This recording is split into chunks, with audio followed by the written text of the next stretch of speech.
Faulty The guy Towers that man. did things and stuff. That man who did who did some things. Yeah. The things and the stuff. That one time. Yep, the things and the Several stuff. times, really.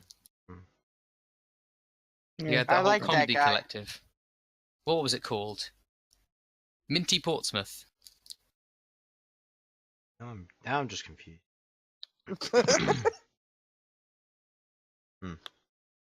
Poor Chris. Oh well. Anyway, hello everybody. Welcome to Crabby D&D. Hello. So I am here with Sudz, Hello. Harlan, Hello. Simon. No Simon, Nope. never mind. Will, Hello. Infernal. And actually no Jamie. I've just realised we are missing a Jamie. Hold on. Yes, we. Poor Jamie. No, I just realised that he wasn't here. Yeah, he's on Discord. No, he said he's not going to be able to make it because he's at an Easter party. He's at an Easter party with Chloe. That's fine. Damn it, Chloe. All right. Didn't work, Infernal. Yeah.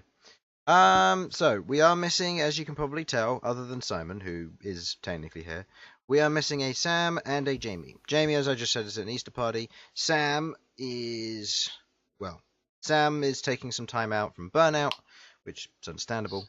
So he'll be back whenever he comes back. With or without Elsyan, we'll have to see.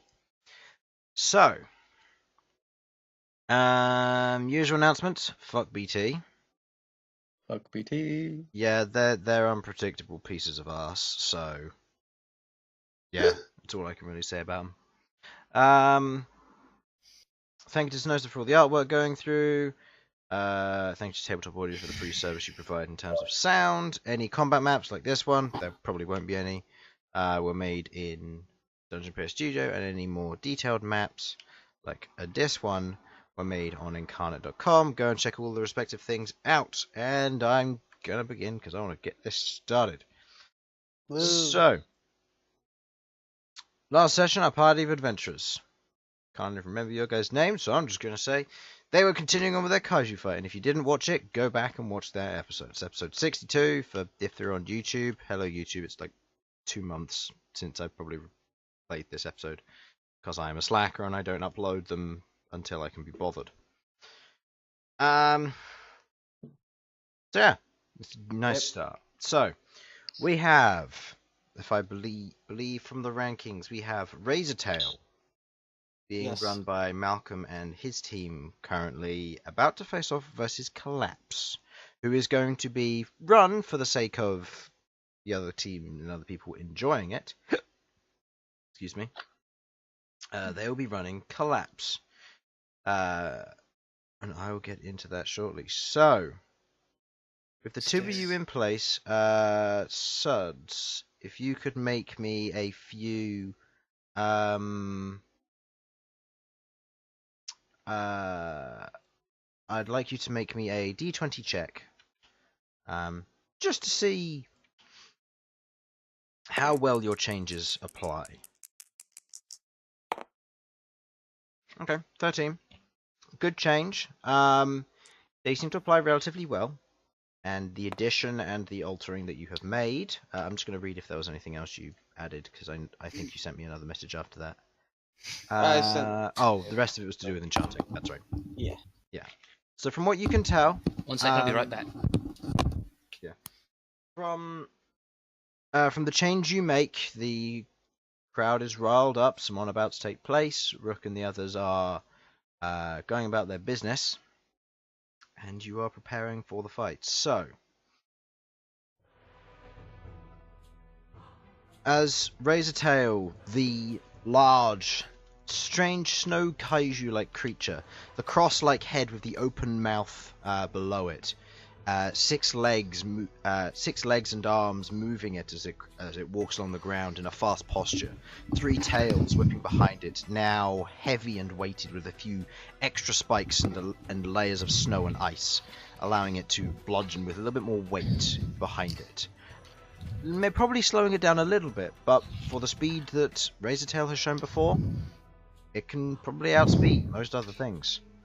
On the other side, coming out from its own respective area, Collapse, a large iceworm-like creature, writhing and twisting in its broken shard and ice capsule form, packed snow in the center in a worm-like form as it burrows, the maw of hundreds of ice-sharp teeth on the front of its head as it rears up, preparing for a fight. The two of you are preparing for combat. Razortail, being in the current situation, seeing what is going ahead, I would like Ghaakt, seeing as you are playing Collapse, I would like you to, if you please, send me a message, or if you wish to discuss it openly, what you would like to do. And Malcolm, if you wish to type it or speak it aloud, that is your choice. There is no benefit to either, because the monsters are ultimately the ones doing that. Okay, first of all, I'm going to type mine out, but I like it to be known, because Sudz wasn't here for it, that me, Bern, and Rook have knocked out and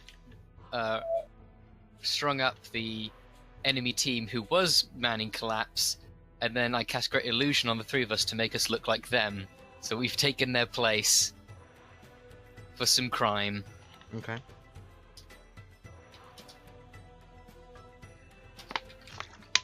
So, with that, what are you going to order Collapse to do then? What was the name of Razortail, right? Razortail, Yep. I'm typing it out.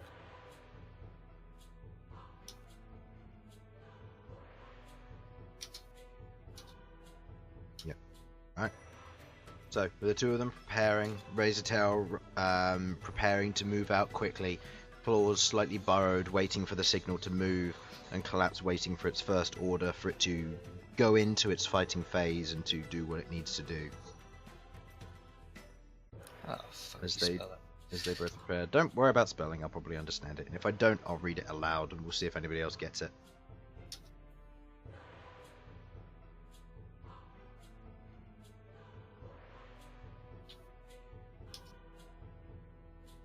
Silence. So, team who controlled Pangolice, how are you?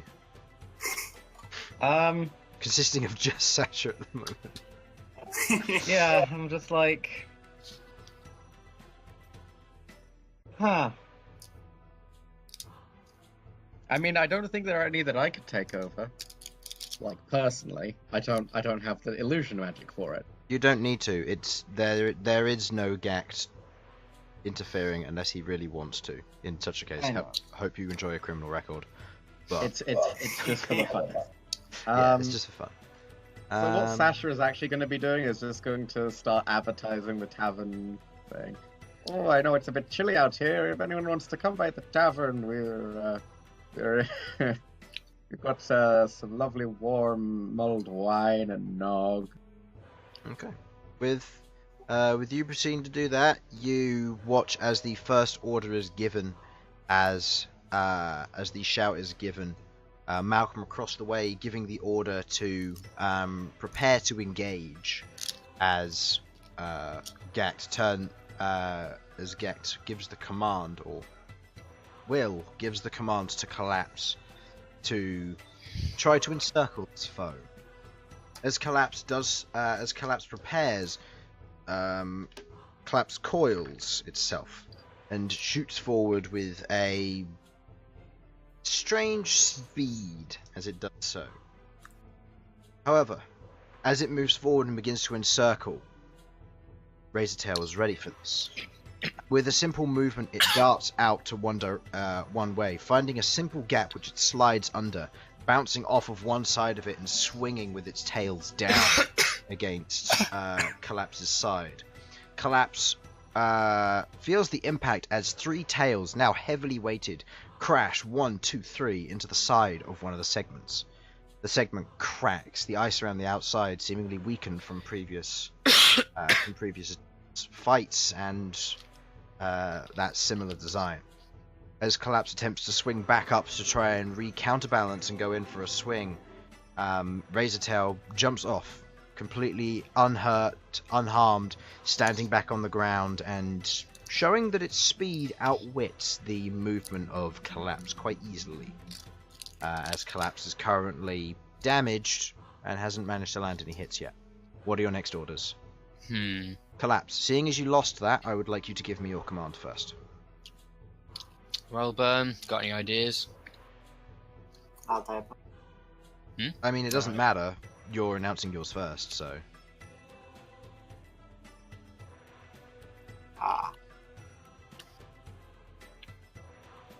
So what are you doing?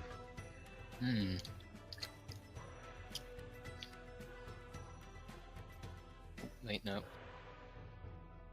Hang on, he's typing something else. Oh. Okay, Right. Malcom, what are you gonna do? You don't have to type it to me, you can tell me. Oh, go for the tail. Yeah, don't type, just say. Because it Okay. doesn't I'm gonna matter. bite his fucking tail off. Okay. Gonna attempt to Tails. jump into the air. Why isn't it called Razor Tails then? Okay. Going again with... Oh, wow. As Collapse goes down to go in for the strike, its head burrows into the ground as Razortail dodges out of the way.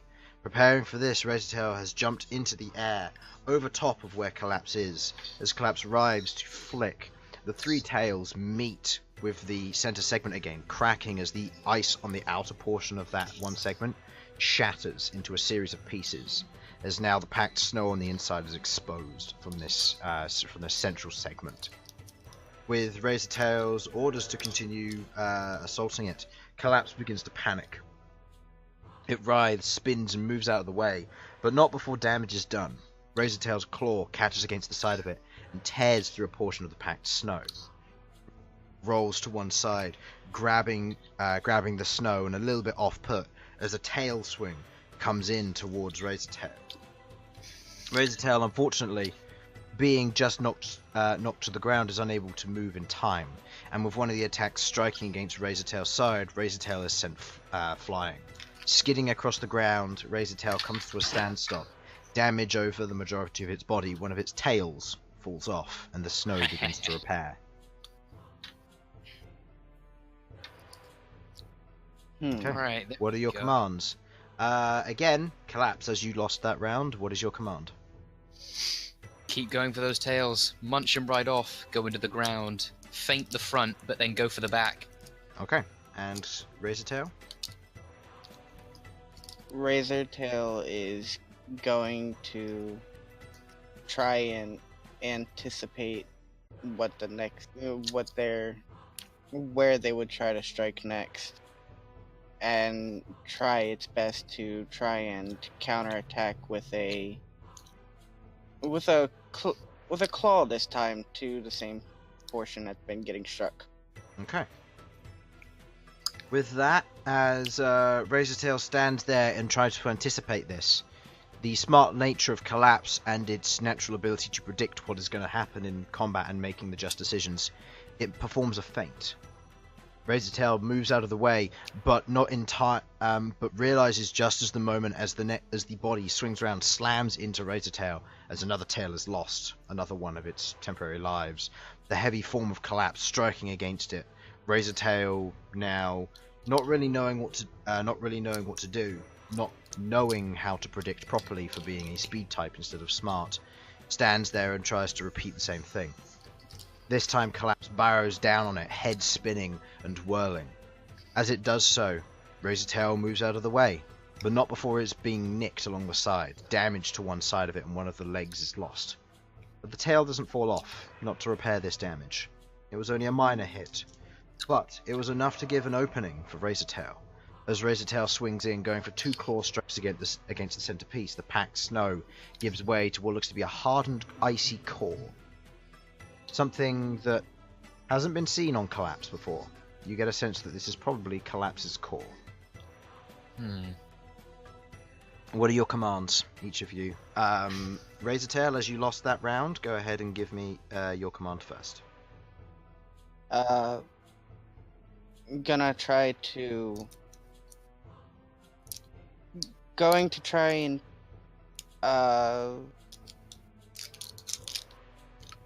gonna try and do the dodging of an attack and trying with a claw and should have one tail left, right? Yeah. Okay, so yeah, claw and a tail attack in on the core. Okay, and collapse.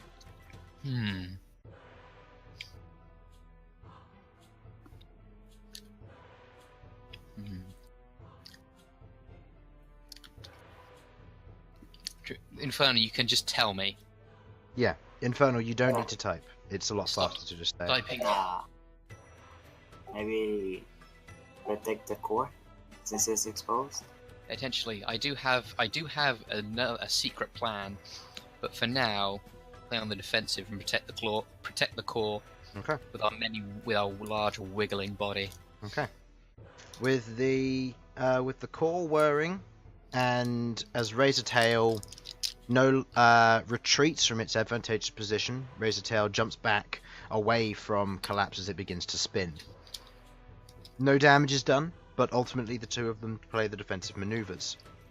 With Collapse playing defensive, it remains stationary. But Razortail rushes forward. Using its speed to its advantage, it manages to get underneath Collapse. And with Collapse not being fully on the ground and segments of it rising up, it attempts to defend the core as it attempts to encircle it. However, Razortail, coming from underneath, swings up with its tail, batters against the core as there is a cracking sound as the core itself is hit once again. With this, Collapse proceeds to spin, doing an encirclement around it, striking against Razortail as Razortail is knocked to one side. The final tail falls off, regenerating its form and keeping it going. What are your orders? Collapse, as you lost this round, what is your first command? Okay, we're gonna bury ourselves once again, but this time we'll release one of the segments to act as a decoy. Okay. We'll have one of the segments detach and then rise up to the ground. While he's distracted by that, we'll attack from the blind side. Okay. In such a case, Razortail, what's your command? Razortail is going to rush in and try to attack, but also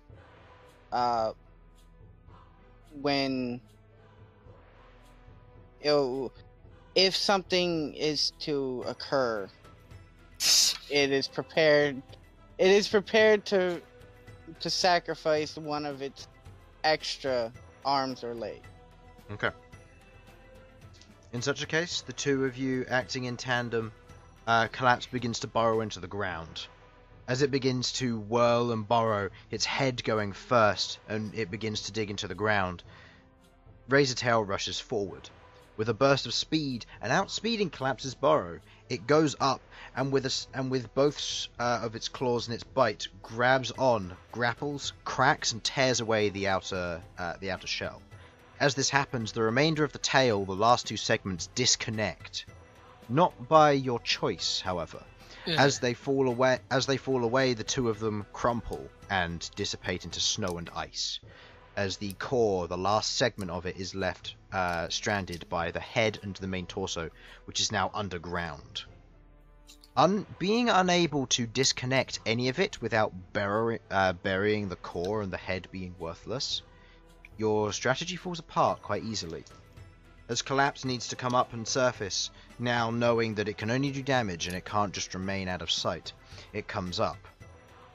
As it does so, Razortail moves out of the way, but not quite in enough time, misjudging the knockback from it, as Collapse rises up, burrowing upwards before curling round mid-air and bringing itself down, the remainder of its form on top of Razortail. Razortail is pressed against the ground, and a few arms and legs begin to be heavily damaged by this. As it wiggles free, it manages to disengage itself from Collapse as the two of them are separated from one another, and now both in a defensive stance. the core exposed, one more hit away from being finished. Razortail on the back end, but not necessarily out of this. Okay. Razortail, as you lost that round, believe it or not, I'd like you to give me your command first. For my attack is to, what I'm gonna do is rush in as fast as possible and try to get into the blind side. Blind spot. Blind It's spot. a worm. They're collapse. all blind spots. And It's a fucking and tube. attempt to strike the core. Okay. And collapse. What is your command?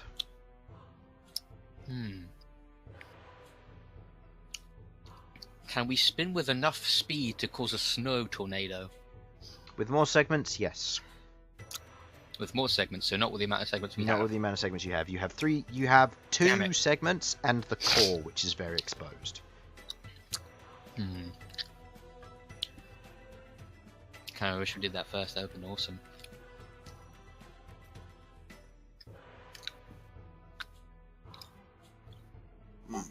In which case, can we rotate that 90 degrees and cause a snow wave Okay. by doing it on the floor? Okay. As you do so, Razortail rushing forward, speeding towards Collapse, as Collapse does a spin and roll, flinging a wave of snow at Razortail.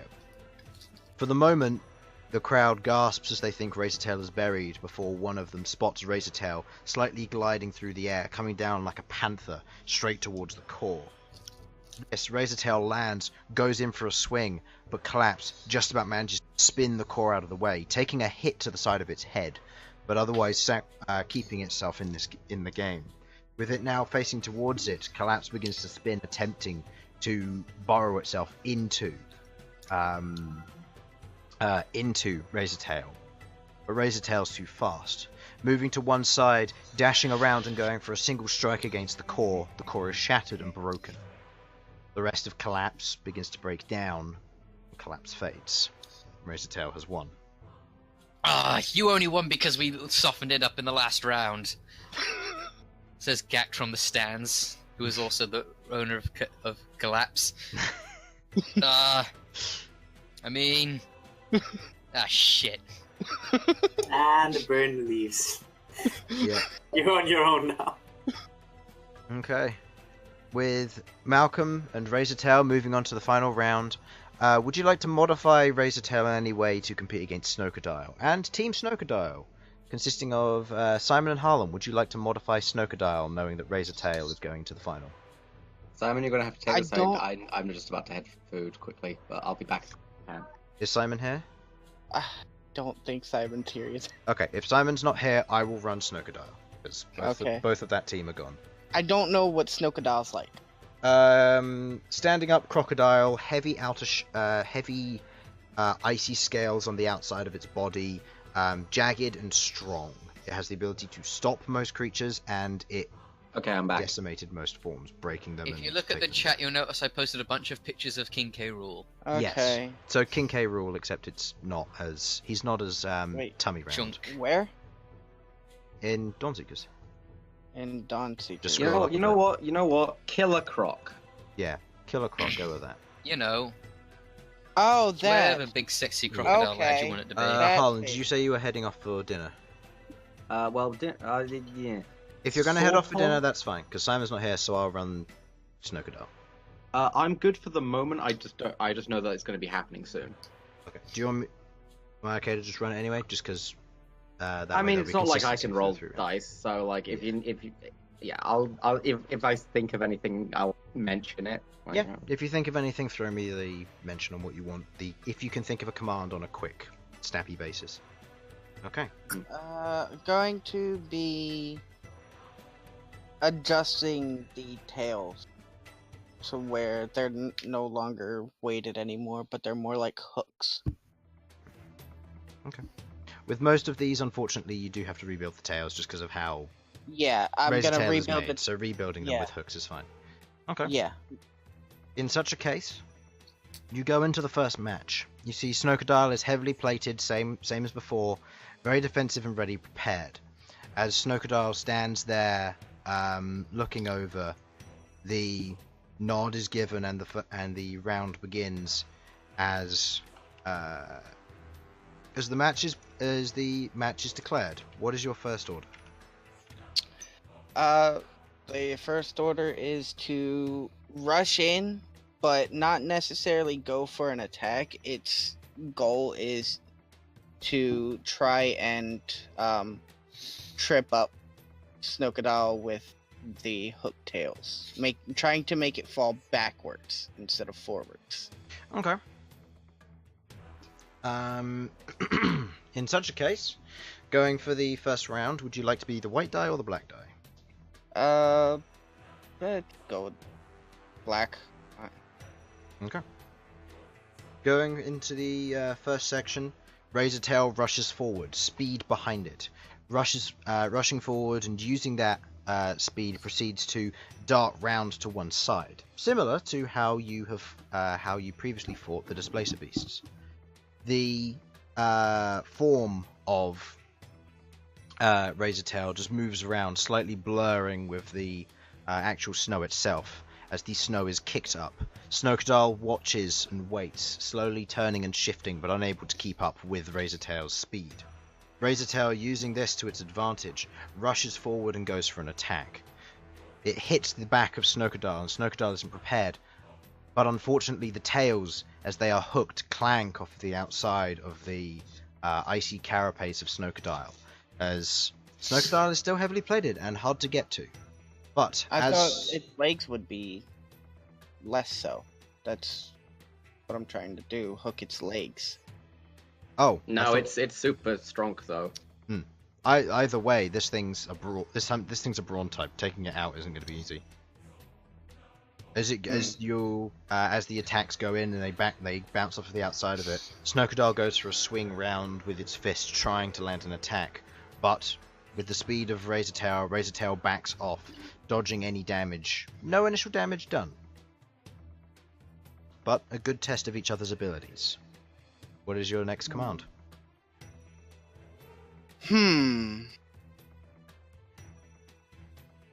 This thing is heavily built all over. This thing's not going to be easy to take out. Think I'm going to rush in and bait in an attack, and then try to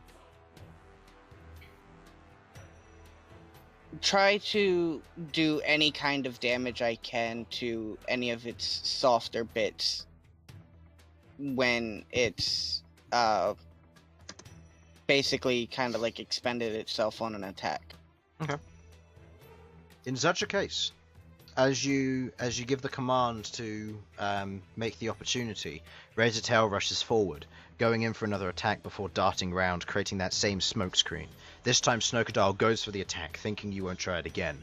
The swing down occurs, and completely misses, hitting the afterimage of where Razortail was, before the three tails hook over, and with the hooks grab inside the jaw of Snokadile, grabbing the inside and the top of the roof of the mouth of Snokadile before pulling back. As Razortail does so, the hooks tear backwards, tearing marks on the inside, all three of them cutting through and breaking off a few of the outer scales, as well as quite a few of the teeth on the inside of the mouth. Snokadile, however, using this moment of stationariness on Razortail, swings its tail upwards, battering the side of Razortail before Razortail skids to one side. No damage is, not a severe amount of damage is done, but a very good show that you can't stop moving. What is your command? That's the case. Wait, Chris, what things can you see messages on currently? I saw both of them. The first one was... Yeah, too late. Was a little bit too late, so I went for closest I could get to it, whereas the second one I'll try and enact. Okay. Let's see. My next one will be...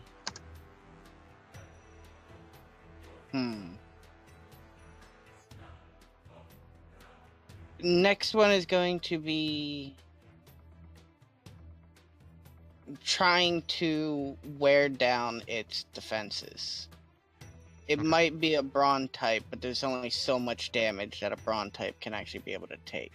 Okay. Going for a war of attrition here, as Razortail uses its speed to its advantage, using the reach of its tails, one strike after the next, slowly chipping away at the outer scales of Snokadile.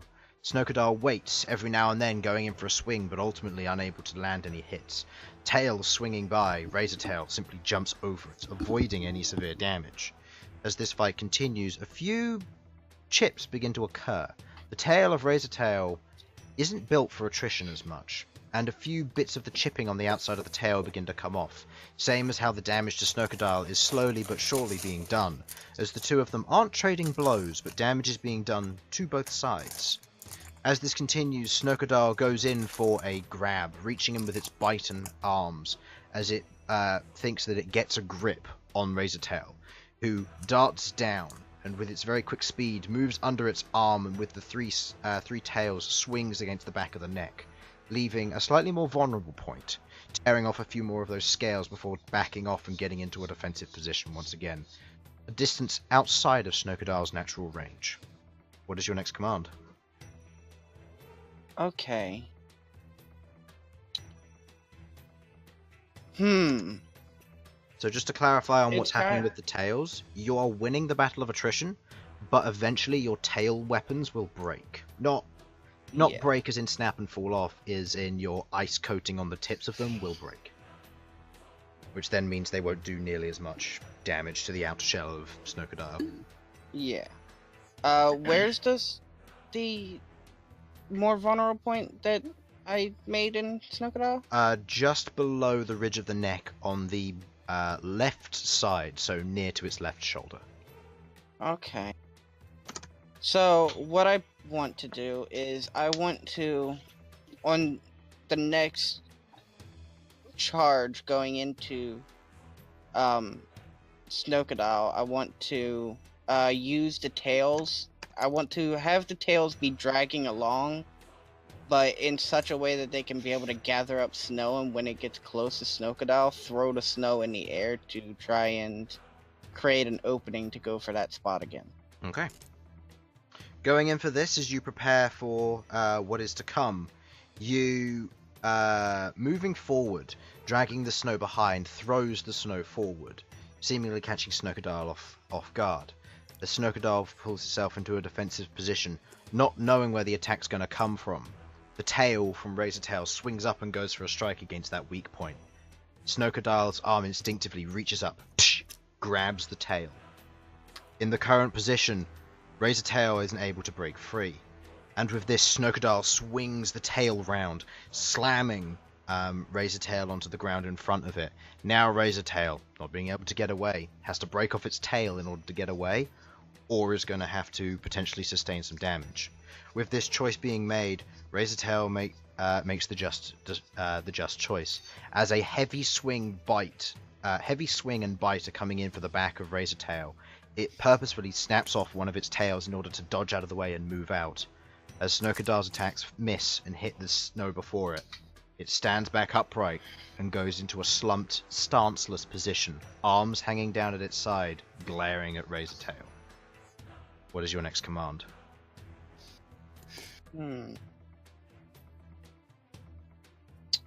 Sorry, I was just grabbing dinner, so That's fine. no idea what just happened. That's I'm fine. assuming I lost again. No. No. Lost. No. I lost it. No, he lost as he went for the smoke screen. Snokadile's instincts kicked in and he ended up grappling the tail of Razortail before swinging it over, doing a little bit of damage, and Razortail was forced to break off its own tail to escape. Damn. So it's down to 2 tails. Roll-wise, you did lose. Not drastically, but it was good rolls on both parts. Yeah, but I just did no damage.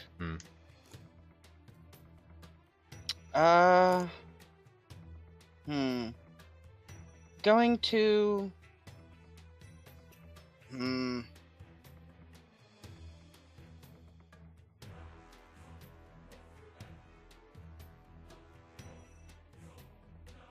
Alright. Going to rush in, but intentfully take a hit to one of its extra limbs to actually make an open, and then striking at either the weakened spot or one of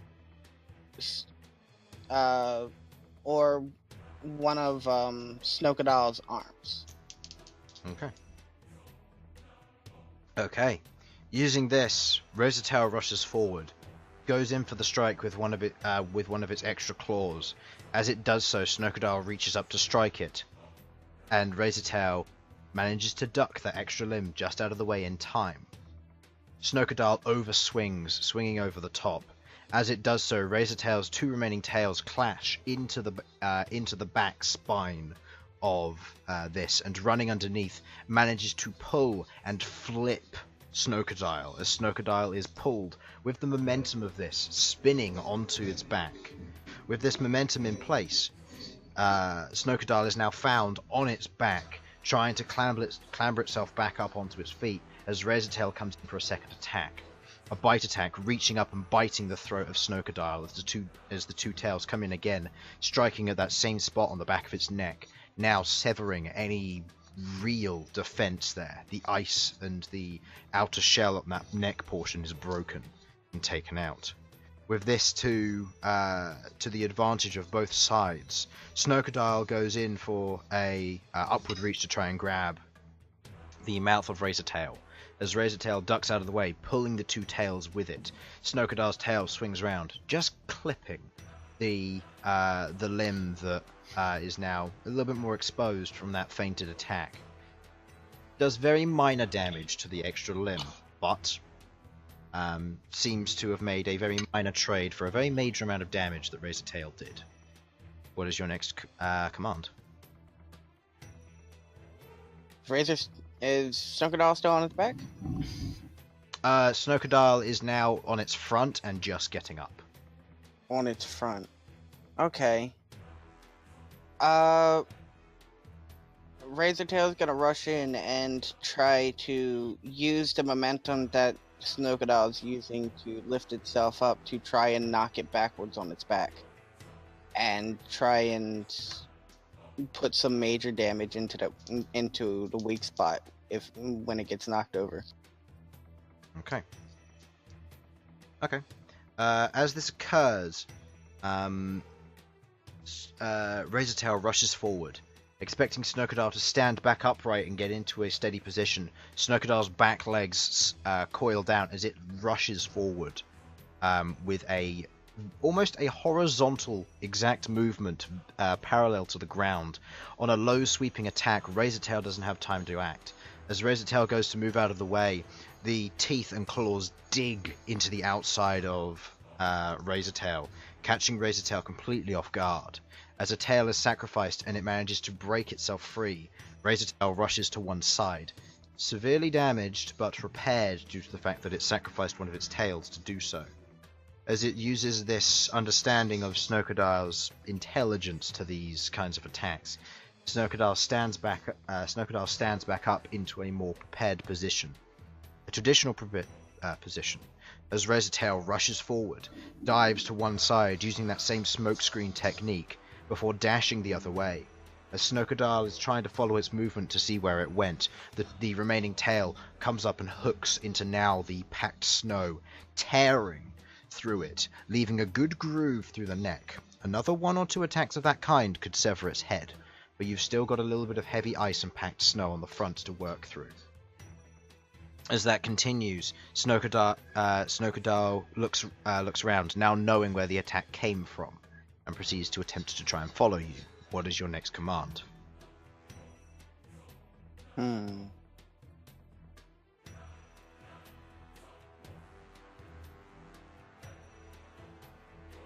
When the tails and stuff are disconnected, they just fall apart, right? Yeah, when the tail falls off, it disintegrates, but at the cost it regenerates and repacks the body and torso of Razortail to heal it. Okay.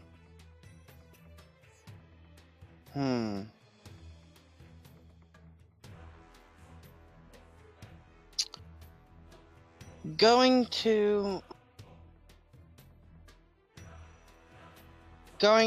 again try and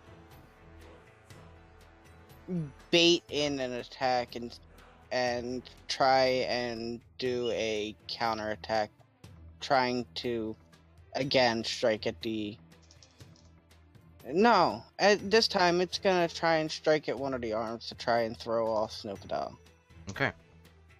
With that and the preparation for what's going on, Razortail rushes forward, going in for the feint. As it does so, it has to commit its arm to this, as Snookadow starts to form, reaches up and rakes through the spare limb of this. But as Razortail goes to duck down, it finds that there is a tail waiting for it. As it goes to attack the other arm, the tail swings from underneath Snookadow, hitting Razortail in the head and the bottom of the chin, as Razortail is knocked airborne and backwards. With Razortail's quick reflexes, it manages to right itself, but as it lands, Snookadow goes in and with a heavy swing of its tail, crashes into the side of Razortail, as Razortail skids to one side, sustaining a heavy amount of damage, has to lose its last tail in order to maintain its form. Razortail, now in desperation, rushes forward. With this seemingly primal instinct as Snookadow goes into a defensive posture, trying to use its senses to its ability. Razortail, with no more heavy weights on it now, no more tail to weigh it down slightly, it begins to use its speed, creating a massive snow screen around each side as Razortail is getting ready to attack. What is your command?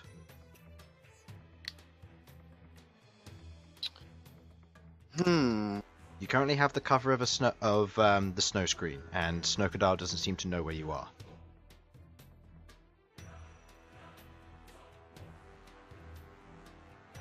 Going to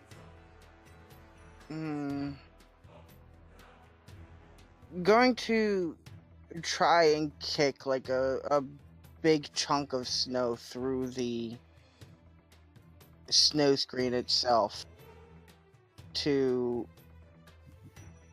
pull the attention of Snookadow into that direction.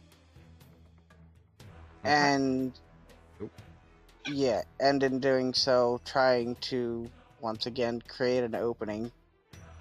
With no tails left, it's all they can really do. Okay. With that, as Snookadow sees the smoke screen, it swings its tail round in the opposite direction, dispersing a large portion of the snow screen as a large chunk of ice and snow rockets through the remainder of the snow screen, striking and digging in, shattering but doing a substantial portion of damage to the lower neck, a place where previously bitten. A portion of the snow dislocates from Snookadow's neck as it is slightly disorientated. Using this moment and opportunity for momentum, Snookadow is caught off guard as Razortail rushes forwards. With all of its claws in preparation, rakes all four of the claws into the neck and bites, lifting the head off of Snookadow, tearing it away. As Snookadow's head plops backwards into it, Snookadow is now blind, unable to do anything, only with its claws and tails left. With this now as a prime opportunity, Razortail uses its disorientation, moving around and being able to be extremely unpredictable as it goes in for a few more strikes, tearing at the lower arms of Snookadow and the insides of the legs as well as a portion of the tail, doing chip damage and sustaining no damage in the process as Snookadow is blind and not knowing what to do. What is your next command?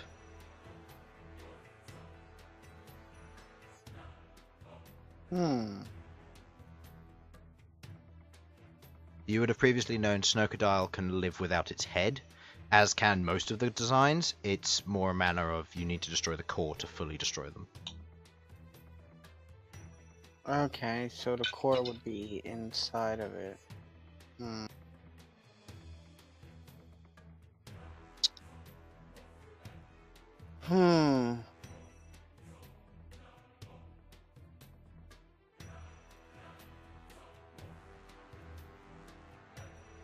Okay. Again, going to attempt to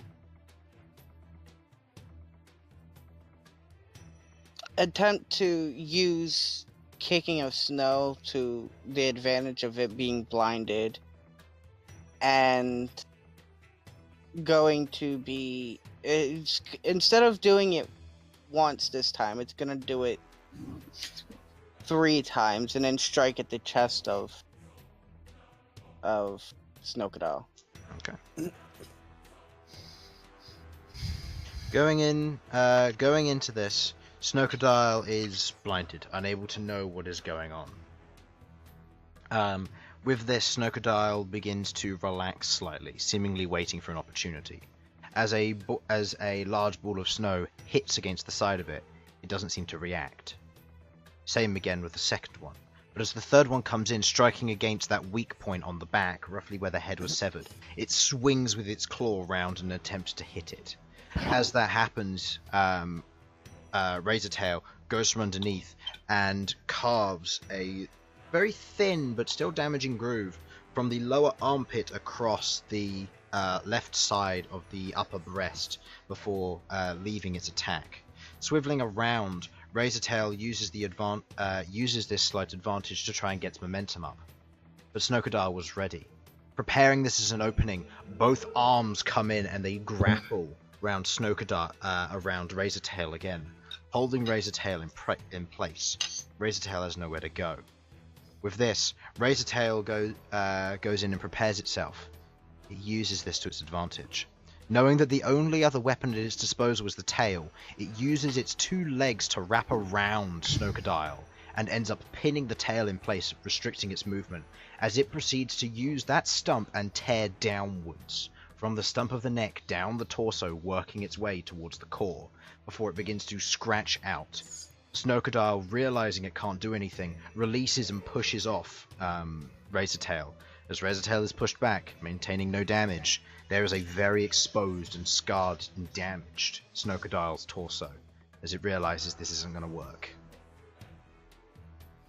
What is your next command?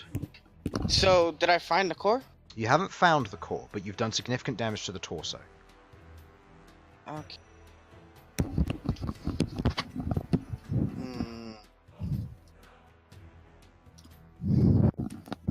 Can I make a check to see if I can try and figure out where the core might be?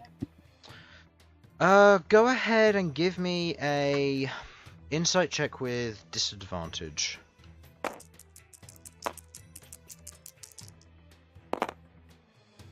That is a...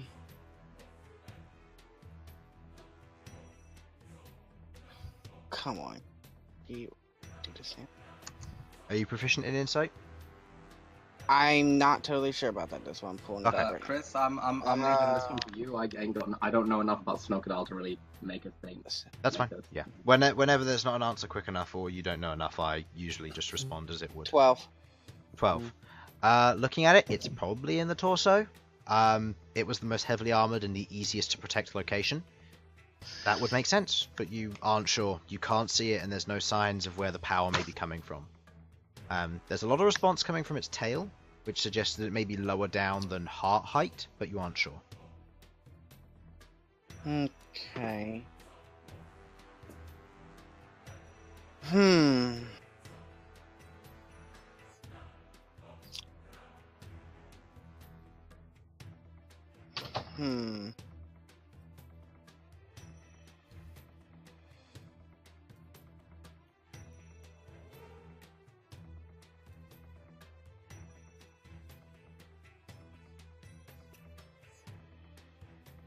What is your command? Razortail is...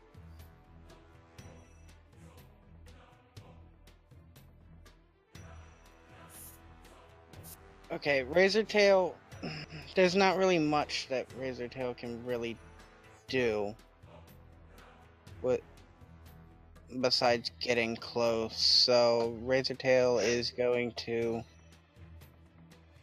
get in close, but this time attack on the first attack instead of trying to feint it with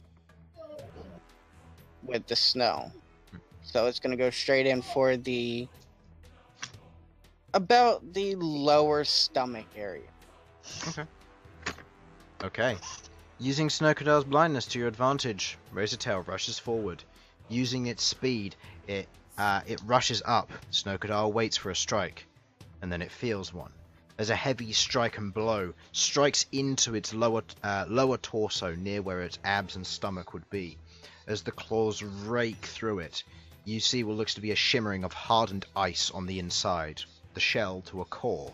As you scrape against it, Razortail uses this to its advantage. Snowcrocodile attempts to strike back. As it does so, it manages to deter Razortail. Razortail takes a minor hit and nick as Razortail backs off. Standing there prepared, and knowing now where the core is, it attempts to move forward again. Using this to its advantage, Razortail rushes in again, using its speed. Goes for a feint, throwing a hit of snow at the lower back, roughly where the kidney would be on a humanoid. As Razortail has this, it swings its tail almost in a parry-like motion to strike against where Razortail would be. But Razortail comes in, leaving a strike again across the stomach of across Snowcrocodile. Snowcrocodile's form is now exposed, the core in place. At this, your opponent at this point raises his hand, and the announcer announces the surrender of Snowcrocodile. As this occurs, Razortail is allowed to retreat. What would you like to do in preparation for round 2? It's a best of 3. Oh yeah, that's right. I forgot about that. However, you win round 1. Full on heal. Yes, full on. Okay, full on heal, same strategy, or Grab my head and put it back on. okay. With Snowcrocodile, I'm going to make the adjusting changes to Snowcrocodile for this. Okay. I can't. I don't know enough about Snowcrocodile, and it's That's not fine. really say much.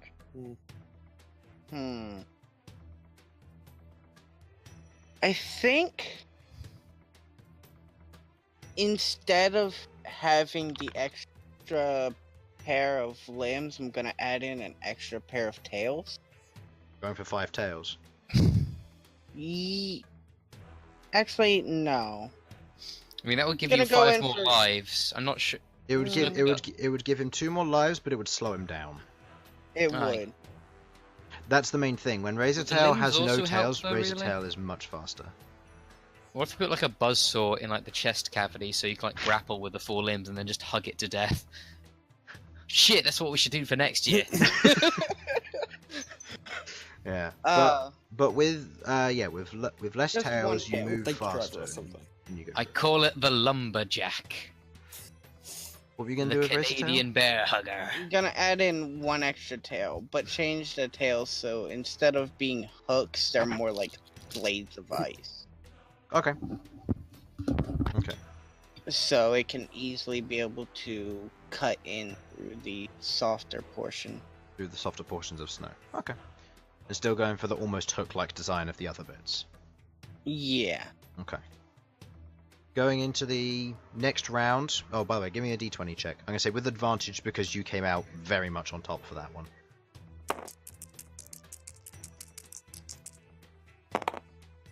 Okay. Adding the extra tail, piece of cake.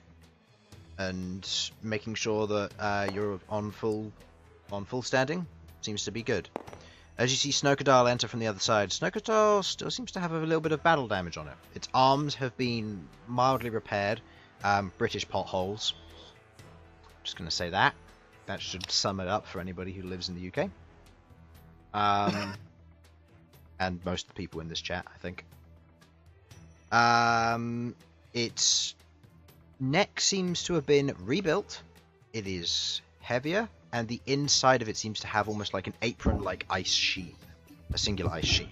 The scales on the back of its neck and down its spine seem to have been replaced with a different style of scales, where instead of them being a smooth kind of overlapping coil, kind of like Tangle Ice, they are a rough mishmash of bumped scales. You get the sense that this will probably deflect most of your attacks to the back. which is good because I'm not going for the back. With this, and going into the next round, what is your first order? First order is to...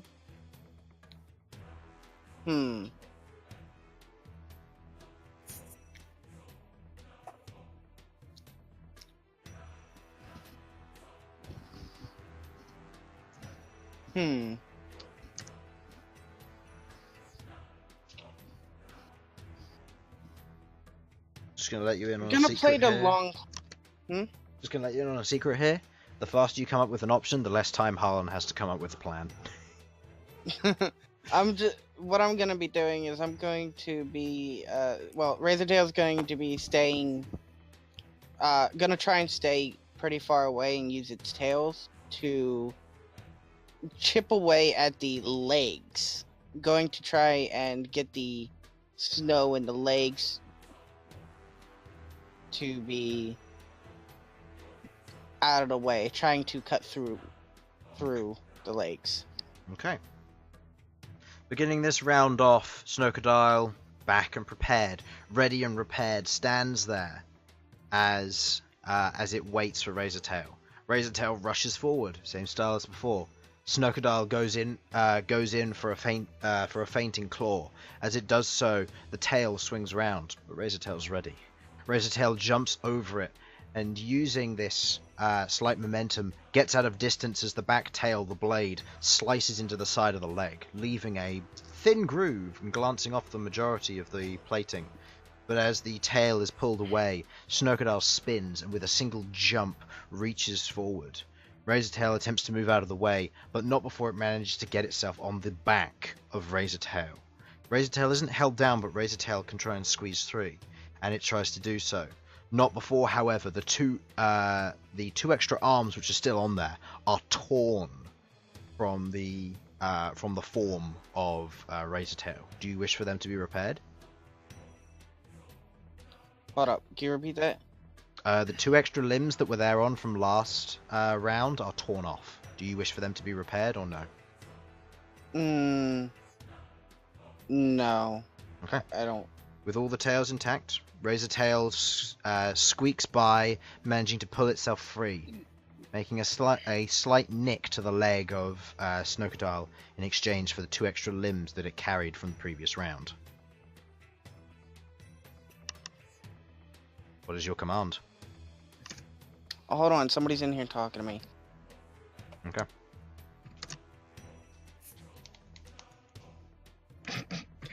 Okay, Chris, the next one is a joke. Why'd you have to say that? Do you want to do it, Chris? You watch as Snowcadile takes the limbs of Razortail and sticks them to its having body. that epic wrestling fight, and Malcolm's like, just do whatever. Come on, man, I'm busy here. Alright. Yeah. As a show of stupidity, Snowcadile takes the two limbs and proceeds to bash them together like figurines, using them as like toys in a wrestling match before going back to a serious business. What is your command?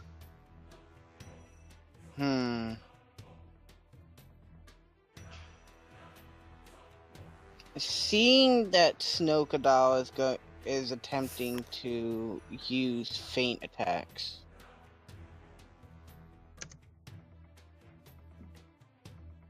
Razortail, having the superior speed, is going to act like it's falling in for a feint, but instead it's preparing for its own counterattack, and going to strike at the chest of Snowcadile. Okay. Going into this next one as Snowcadile swivels on its back feet and does that similar horizontal dash towards Razortail. Razortail ducks, scooting out of the way, avoiding any serious damage. But as it tries to look for opportunities to move forward, Snowcadile swivels and goes for another rush. This time, Snowcadile is ready and prepared. Razortail takes too much time hesitating as it tries to see an opening. as Snowcadile comes in and clamps its teeth around the main torso of Razortail. Now within its grasp, it swings and lifts Razortail. Razortail and Snowcadile begin to fight one another, as Snowcadile has it lifted in the air and attempts to try and bite and crush, finding the core of where Razortail is with its teeth. It feels the pressure and the presence of it, and there is a hesitation. Not hesitation to kill, but a hesitation of the realization of it has you in its jaws. Razortail, in a moment of panic, swings all 4 tails down, striking at the torso. 3 of the tails, the ones of hooks, clatter against the outside of it, but the blade sinks deep, cutting a thin groove and weakening up the general infrastructure of the inside of Snowcadile's chest, before scrambling off using claws and teeth to pry itself free from Snowcadile's jaws, backing off. Serious damage, and now it knows where your core is.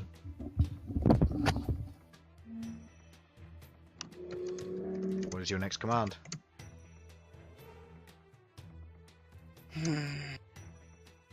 I don't think there's any way I could be able to do anything this round. He's got the major advantage in this fight.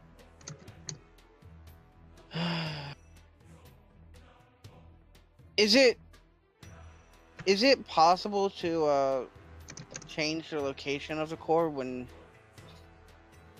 at the end of the fight? It's possible to change the location of the core, provided it is exposed enough. If your core is destroyed, you lose outright. Which Okay, is why so Snowcadile because... surrendered before you managed to destroy the core. Okay. You can surrender when you can give a command. This means you have to sometimes weigh up judgments. If you've lost all your tails and you're in a position where it's going to bite down on you, if I roll high, it can outright kill Razortail.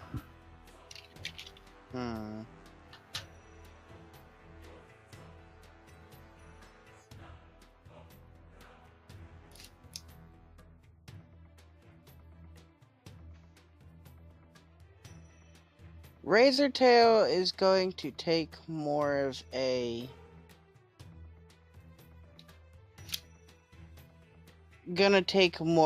observant part in this part of the fight. See what Snowcadile attempts to do. Okay. Like Sasha and Displacer Beasts. Sasha! Shush. Look.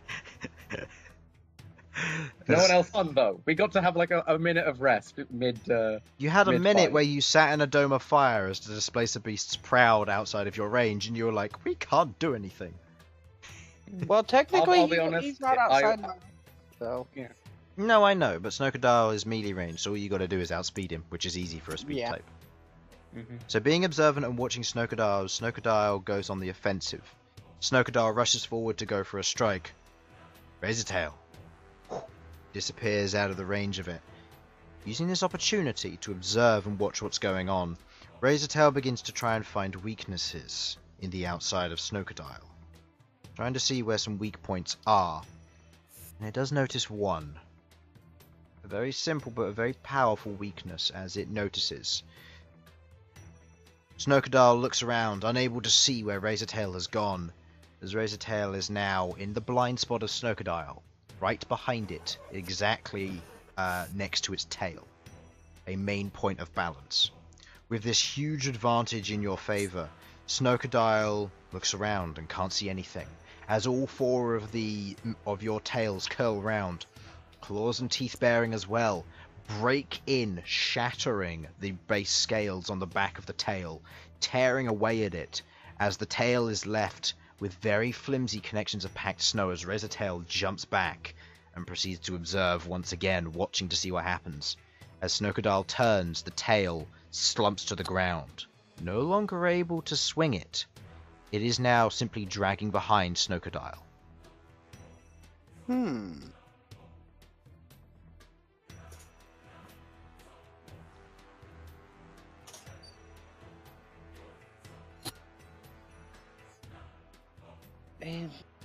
Razortail's going to observe again, see if the damage on the tail has affected Snookedale's balance at all. Okay. Going into this next step, proceeding to watch Snookedale barrels forward, attempting to go for another strike. As it takes one of its steps slips. Razortail sees this, using that opportunity, rushes forward and goes for a bite, as Snookedale's head snaps back round as it grabs onto the main back of Razortail and bites into the neck of Razortail. One of the tails falls off in an attempt to regenerate the main torso. Snookedale, using this as a huge advantage, grapples and wrestles with it. As its own tail falls off, it uses that swing of momentum and forward motion to press Razortail to the ground. Razortail isn't able to escape as an onslaught of swings begins to come in. Going into the next motion of this, Razortail can't escape, as it loses another tail and one leg as it is torn from it. As now Razortail is pressed underneath a very forwardly balanced Snookedale. You get a sense that if you escape from this, it's going to have a hard ability standing and striking. But in its current position, it has everything pressed on top of Razortail. And Razortail is losing fast.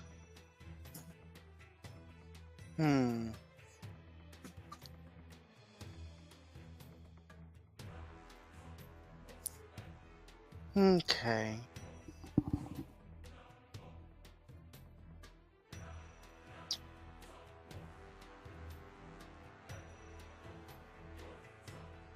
What's the main attacks that Snookedale used? Claws or? Claws and teeth. Using its teeth to tear through your back, presumably to get to the core, and it's using its claws to tear away at your claws and your feet to make sure you aren't going to be able to use them.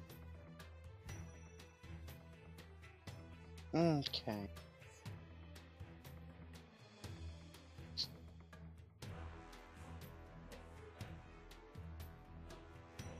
You have two tails left, the slicing tail and the hook tail. Okay.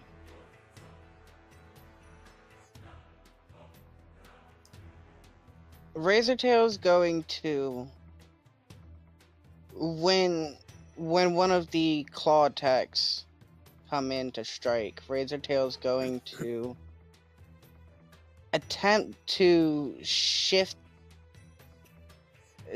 enough to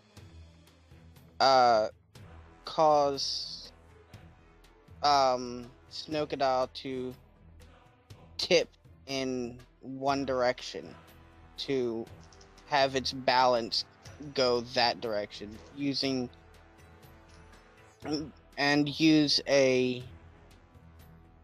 hook tail to hook around the side of it to help provide more momentum to getting it to shift more that way to help get Snookedale off top of it. Okay. As you see what's going on, you shout out to try and use the momentum, but Snookedale keeps raking through. As one of the tails reaches up, it grabs it and snaps the hooked tail off, breaking the tail and proceeding to wail in for damage, burrowing into the back, looking for the core. As it proceeds to do so, Razortail doesn't have much of a choice. Using its last tail, it tears itself free. A large portion of the main torso is torn as the last tail falls to the ground to regenerate what it can. It's back to its regular form. Doesn't have the extra limbs from last round, but it's now in its fastest state, as it stands there and is now prepared. We ripped off a leg, remember? Yeah, which then regenerates. Oh, okay. Yeah, but when the tails fall off, it can regenerate them. It just can't regenerate the extra limbs. With this now in its fastest form, Snookedale, now in a imbalanced state, attempts to be on all fours, attempting to try its best. But now with it being its fastest, Razortail dashes around, creating more of a snow screen, dives in for an attack, headbutting and knocking Snookedale over to one side. Snookedale lands, sliding slightly, before Razortail, with its very quick motions, begins to tear away at the stump of the tail. Tearing in through the behind, the legs are weakened. The pelvis would be broken in this current state, and the legs are no longer able to be used for pushing, as it's going to be broken down to its arms and torso if it proceeds to carry on. What is your order? Using Razortail's fast, since Razortail's in its fastest point at this current time, it's going to continue its onslaught on the tail to completely get the tail gone. The tail's gone. Tail's gone. It tore its own tail off to give itself more weight on the front. Okay.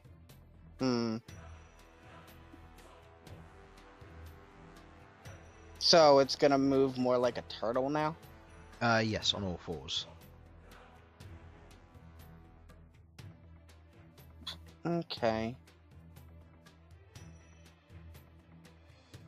Using its higher speed, and because it's more because Snowcadaw has less mobility now, Razortail's gonna go in and continue with its advantage and try to, because you did say that the spikes had changed to where they're more flat, more bumpy to prevent tail attacks. Yeah, means that Razortail can now be able to get onto its back. Yep. And begin its onslaught from above. Yep. On top of it. Okay. Is that your order? Yep. Okay. Using this known advantage to you, Razortail backs off, moving to one side, as Snowcadail pushes itself off, using the power of its arms to get up, spinning on one leg to barrel down on Razortail, who's already off and prepared to move. As Razortail dodges out of the way, Snowcadail lands on its legs, on its arms again, in a not so advantageous position. As this happens, Razortail jumps on its back and begins to barrow into its back, tearing away, not able to do any damage. The outside of its back is still hardened, it's still unable to do anything. And as Snowcadail sees this, it collapses onto its front and tries its best to reach up with its arms to rake against you, and before it attempts to roll over. As it goes for the roll, Razortail sees it coming, moves out of the way and successfully manages to roll off before Snowcadail swings over with an arm, striking against Razortail as Razortail is pushed back. The snow on the back portion and the side of it causes one of its legs to drop off. Its speed is now lowered, as now its front and back is beginning to be a little bit more exposed to where the core is. Snowcadail is slow, still hits hard if it manages to land hit.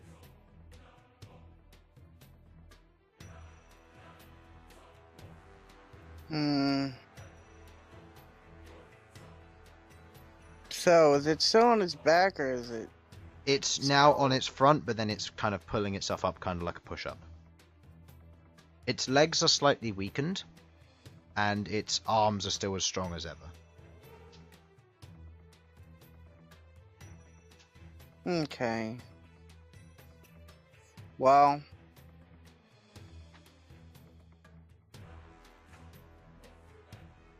I mean, to be Even fair, most with of the us have leg- lost mobility.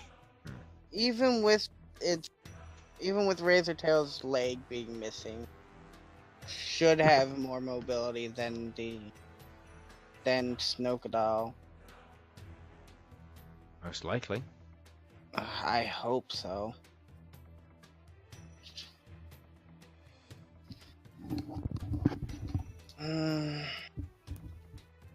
What's your command?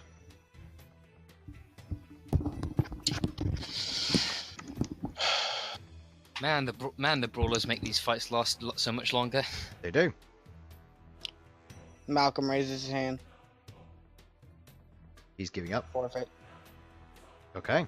There's not really much he can really do. One more hit and Razortail's gonna be done for, so... Okay. With that, raising your hand, the crowd is slightly surprised with this, as Snowcadail is left there very well aware of what's going on, and Razortail backs off for repairs. So, how do you wish to repair Razortail? Well, Razortail. You've lost all three. You've lost all four of the tails. You lost your extra limbs, and you lost a leg. Also, the core was partially damaged by the teeth. Is there a way? Are we allowed to repair the core? Yeah. Okay, then I'll mostly try to.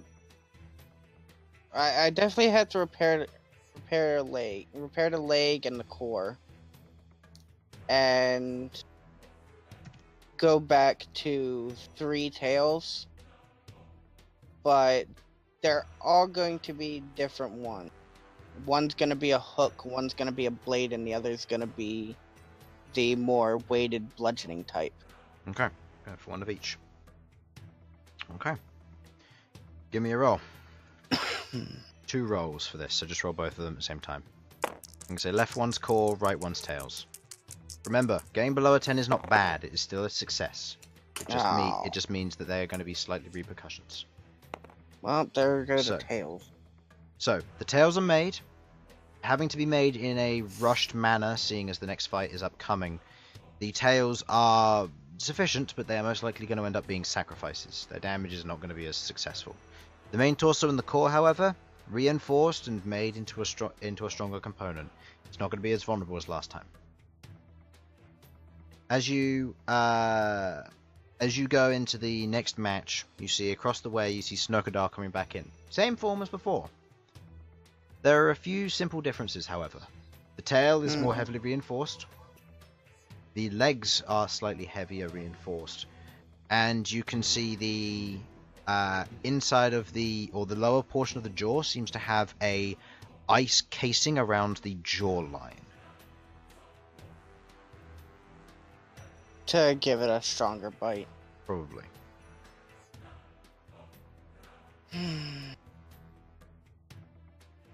Going into this next match, what is your initial command?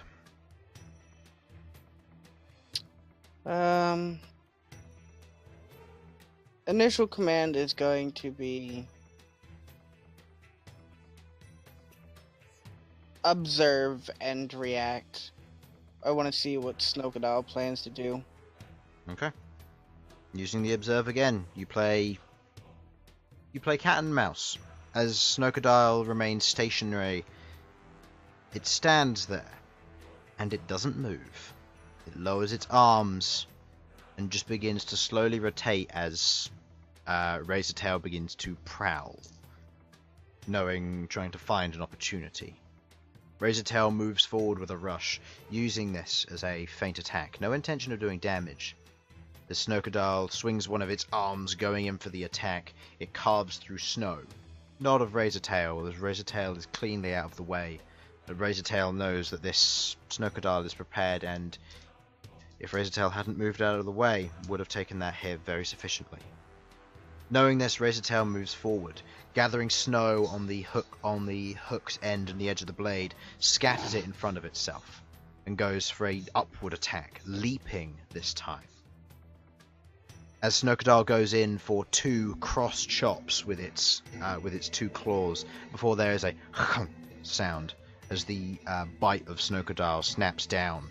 You can hear the whirring of the tail as it begins to swing somewhere. Razortail is now above it, bearing down, lands on the back of Snokadile and tears into it with its claws, damaging a few of the back scales, not doing major damage but tearing into them. And as the tails go to strike, they don't seem to do any damage versus the back scales. They just aren't strong enough. Before Razortail leaps off, and Snokadile turns to face Razortail once again. Okay. What is your command? Like.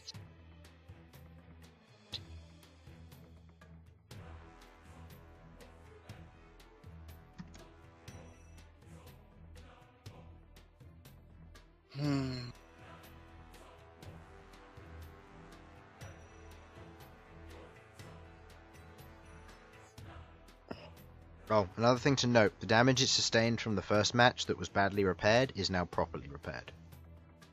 Okay. Shit.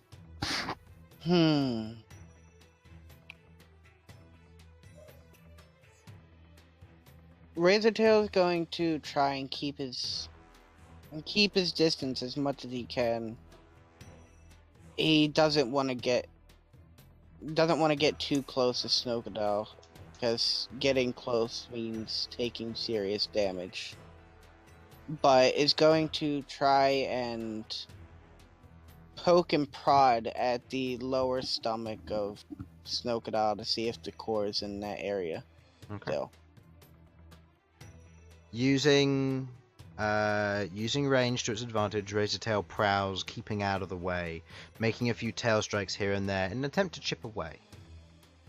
The Snookadow proceeds to take a few of the hits, thinking them as feints. Using this opportunity, the blade tail slides into the torso and hits something hard. Judging from it, it seems to be the core is in the same location as last time. As the tail recedes and pulls back, no damage and serious damage was done to Snookadow, but Snookadow is very much aware that you're aiming for its core. Using your prowling again and sticking to the edge, Razortail is keeping out of range, doing slow damage, attacking with its tails and waiting for the correct moment, waiting to do what it needs to do.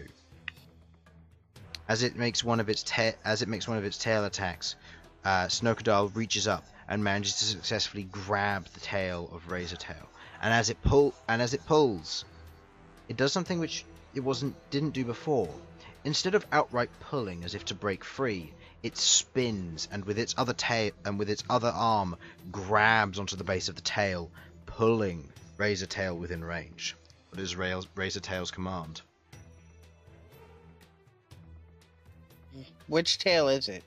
I'm going to say with this one, it is the bludgeon tail.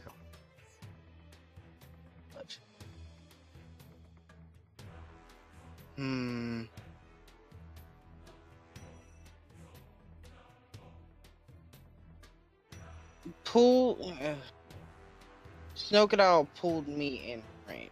So... Yes, pulled you within range, not breaking off your tail and with no intention of doing so, but now has you held in place by your tail. Okay.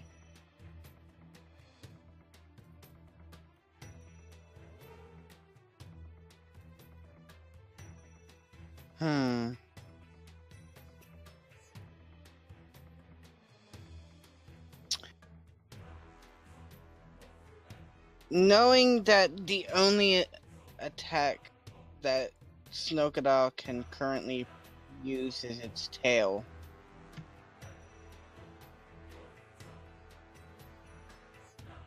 Razortail's going to wait for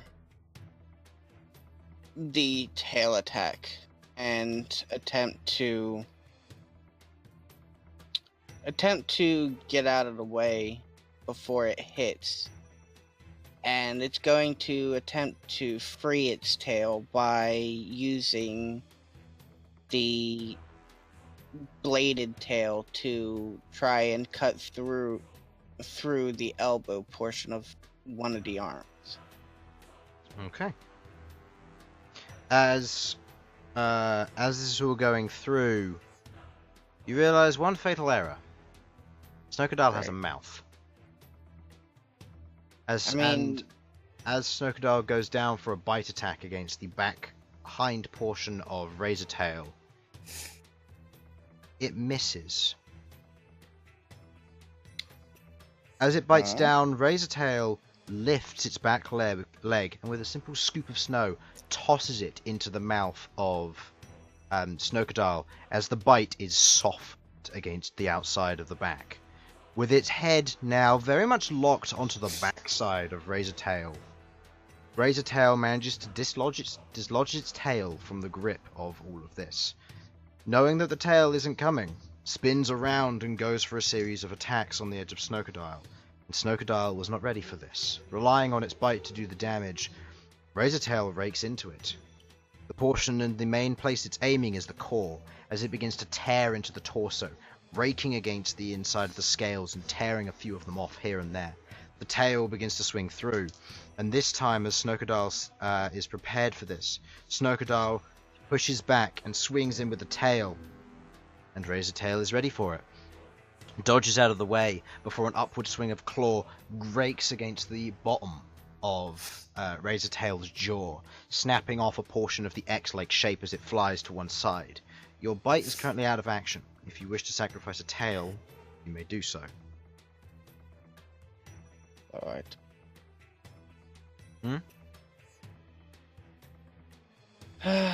No. No? Okay.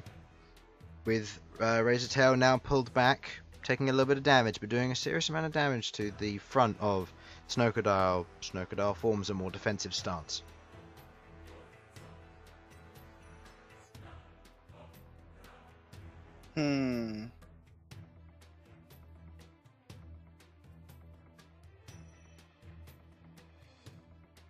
Razortail's going to try to provoke action out of Snokadal. With Snokadal being so passive, it's not working so well for Razortail. So he's gonna try and prod an action. Okay. With that, and Razortail being in place, Razortail begins to throw snow, trying to blind it, going in for feints. Snokadal doesn't buy any of it. Stands there, passively waits, passively watches, knowing it can take a strike, knowing that once you're within range it can land hits. It doesn't do anything. It waits, and it watches. As it runs into its next objective, Razortail goes in for another strike. Ranged attack with its tail. Swings in. Snokadal doesn't get hit. The tail whiffs. As your own snow screen is used against you, Snokadal moves forward and with a sucker punch hits the lower jaw of Razortail as Razortail is knocked backwards, flung into the air mildly. And as Snokadal attempts to capitalize on it, Razortail lands and dashes to one side. As the head repairs, and the tail that was used for the attack, the hook tail, falls off. What is your command?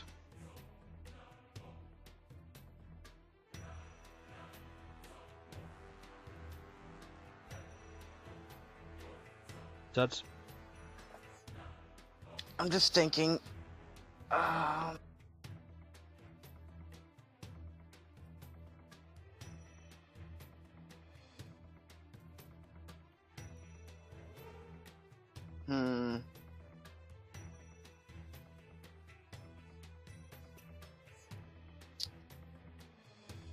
Razortail's going to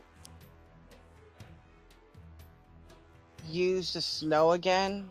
Act like it's prepared to use a feint, but instead it's going to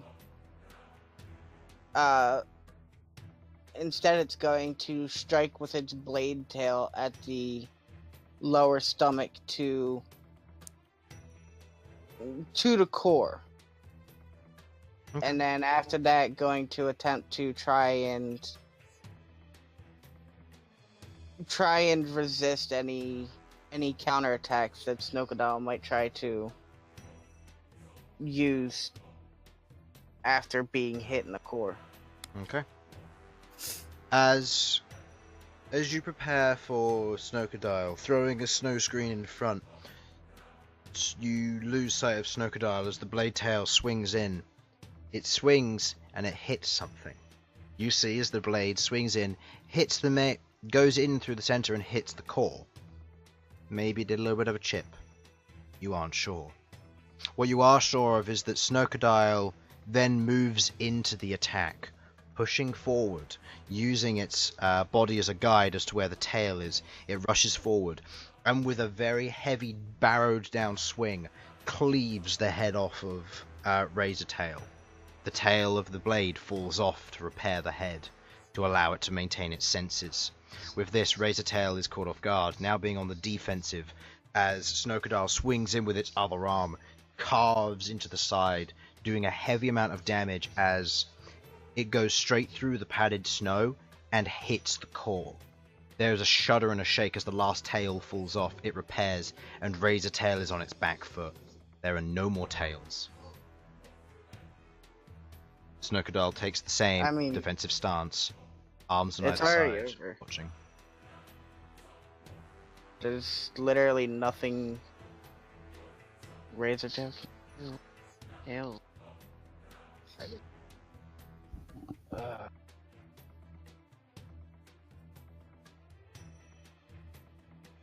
You could do it, Malcom. It ain't over until it's actually really over, in which case then it'll be over, but that ain't now. He has a point.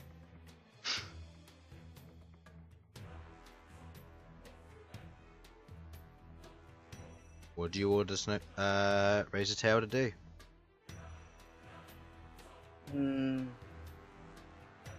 Well, there's one advantage. It's back to its really speedy self. That's about it.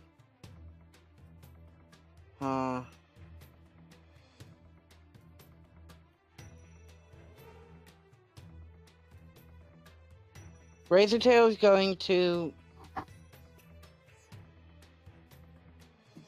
Razortail's going to try and...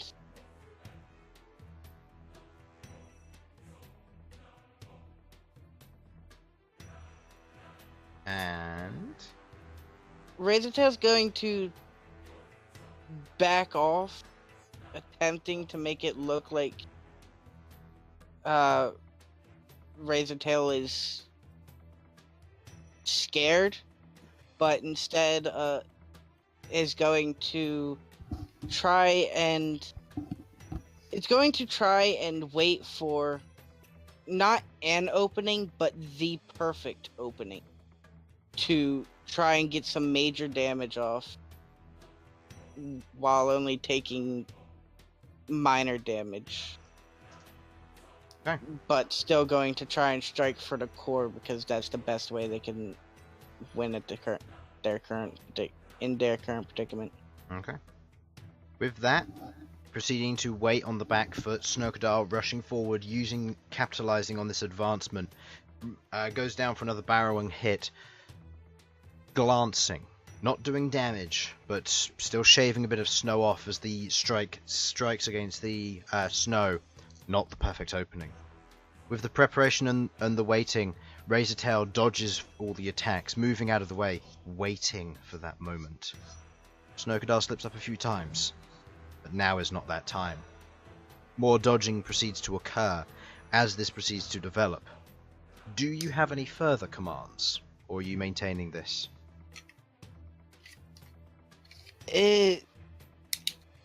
Razortail's going to attempt to lead Snowcadile into creating that perfect opening for Razortail to attack. Okay.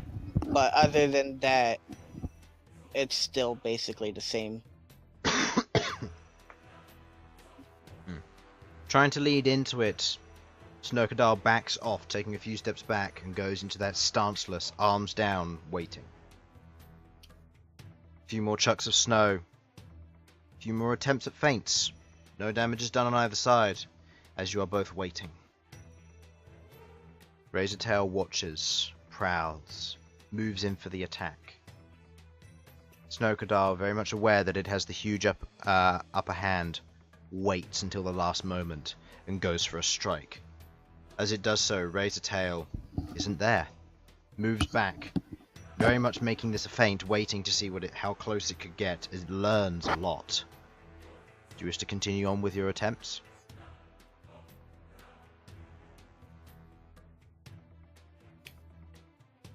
Yeah,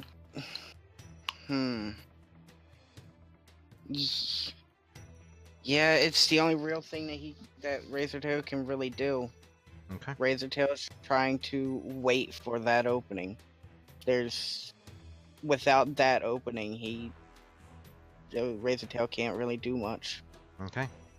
With Razortail waiting in the motion, seeing if it can spot anything, it rushes forward again, creating that opening. Snowcadile watches. Snowcadile waits. Using this time and rushing forward, Razortail goes in for the attack, but realizes it's not the time. Moves out of the way, missing the attack. Snowcadile doesn't land the attack either. But as it does so, Snowcadile moves in for the offensive, goes in for a heavy swing. As it does so, it lands the attack against the side of Razortail. Razortail loses a leg and sees that opening. Razortail takes it, going in for that attack. Losing an arm to do so, it goes and makes that bite, and Snowcadile takes it. The attack lands, biting against the torso. It wasn't deep enough. It was too shallow. There wasn't enough force, and as Snowcadile is now on the upper hand, what do you want to command Razortail to do? Razortail is slower. The probability of Razortail dodging this attack is low, but it's not impossible.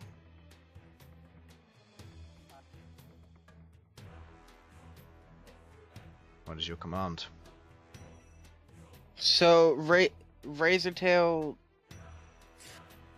is where in regards to? Basically Snowcadile? underneath Snowcadile at the moment. Not pressed underneath, but Snowcadile is standing and Razortail is like a crouched dog underneath its, under Snowcadile's form.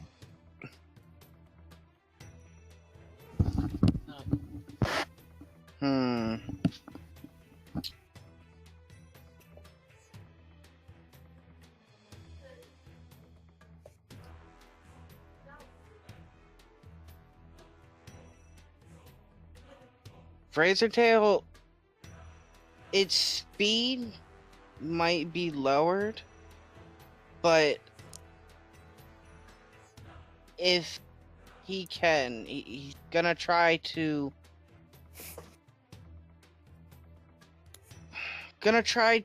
make when Snowcadile tries to go in to strike at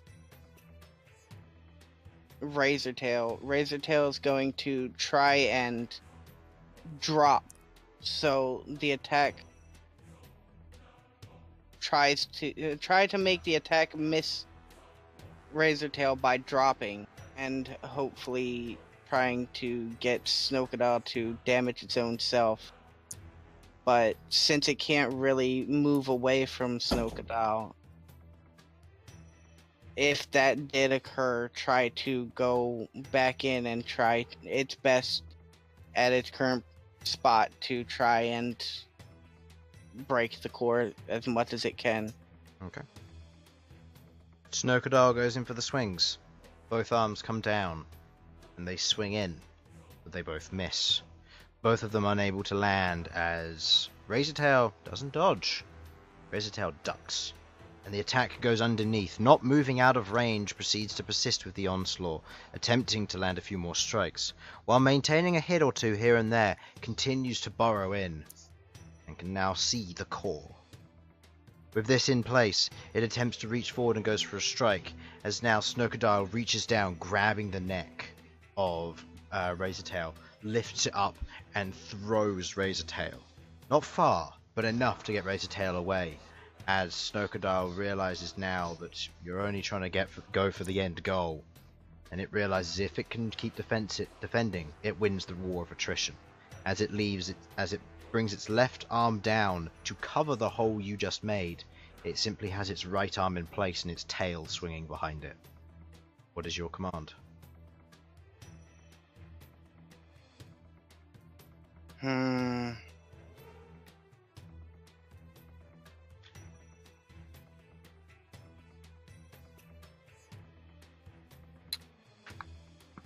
Razortail's gonna go in. Doesn't have the best mobility with it only having one arm and one leg. But is going to try and move in to make Snokadal attack with the tail, trying to get Snokadal to shift its balance,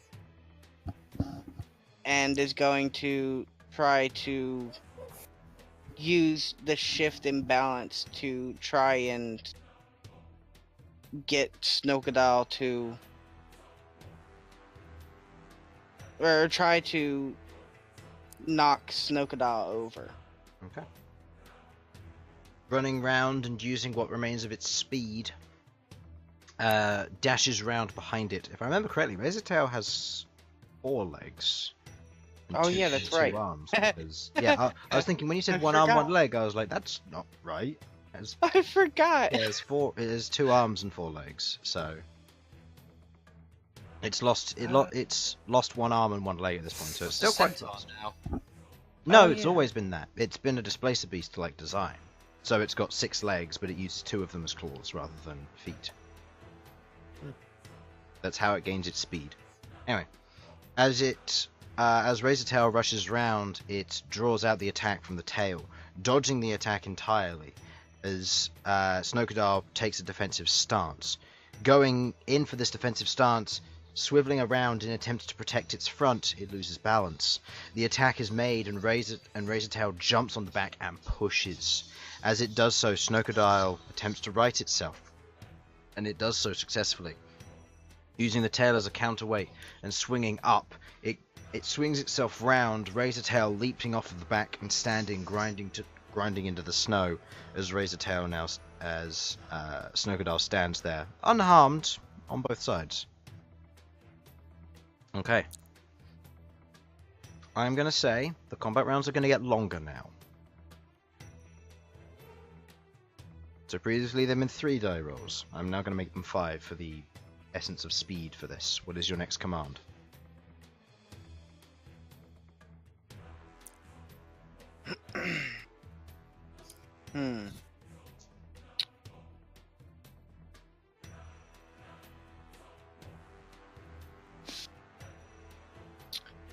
Razortail's gonna attempt to try and do the same thing, except when it gets onto the back of Snokadal, it's going to try and damage not the arm that's defending the core, but the other arm that it's using to attack. Okay. With this command, drawing the tail attack out successfully, avoiding the attack, and jumping on the back, Snokadal begins to spin. No attacks are made, but claws are held in place as Snokadal attempts to almost get rid of Razortail. But Razortail digs in deep. Razortail disobeys your command. Razortail sees a much better opening. The previous wounds it has made to the back of Snokadal. Oh. What it did in the opening of this fight, as it buries its claws in the back, it is thrown off by Snokadal as it swings around, but takes a large portion of the black back plating with it, dragging into the snow, before Razortail rushes forward. Using this opportunity, a large swing from the non-defending arm comes in, as Razortail's no longer aiming for the core from the front, but the core from the back. As it proceeds to burrow into the packed snow on the back, it exposes the core, and Snokadal is in dire straits. Snokadal goes and makes for a swing, trying to throw Razortail off, as Razortail latches on, scratching away at the surface of the core, leaving it damaged, before having to back off as Snokadal's tail swings up, slapping it in its own back as more of the plating cracks off of the side of it. What is your command?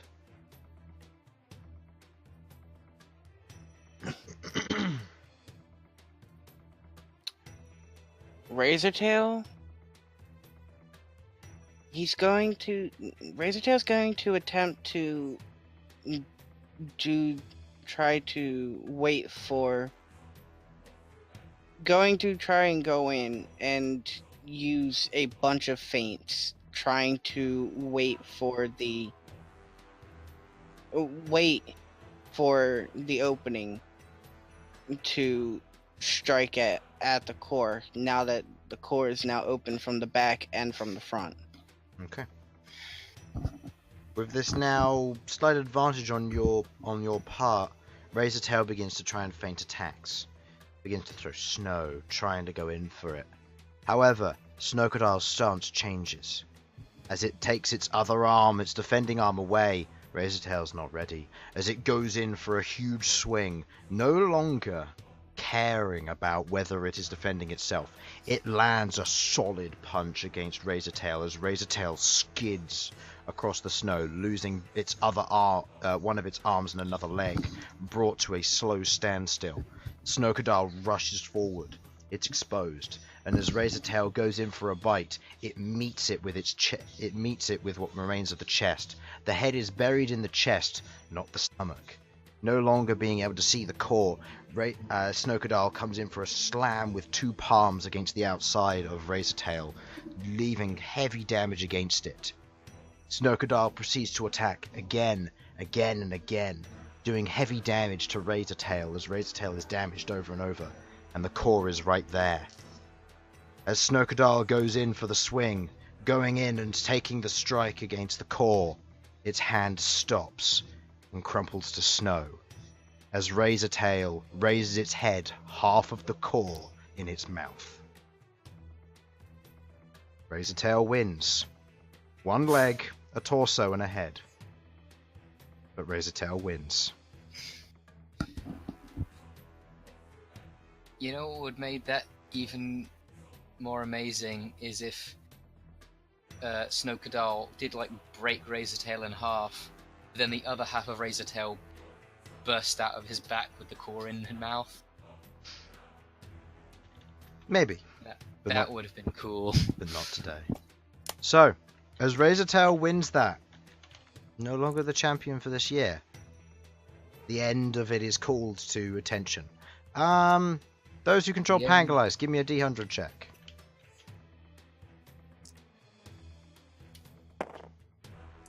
So, give me a D100 check. I don't care which D100. Pangolize. Pangolize team.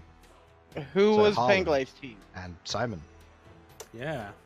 Simon. Give me a D100 check. D100s are above the board.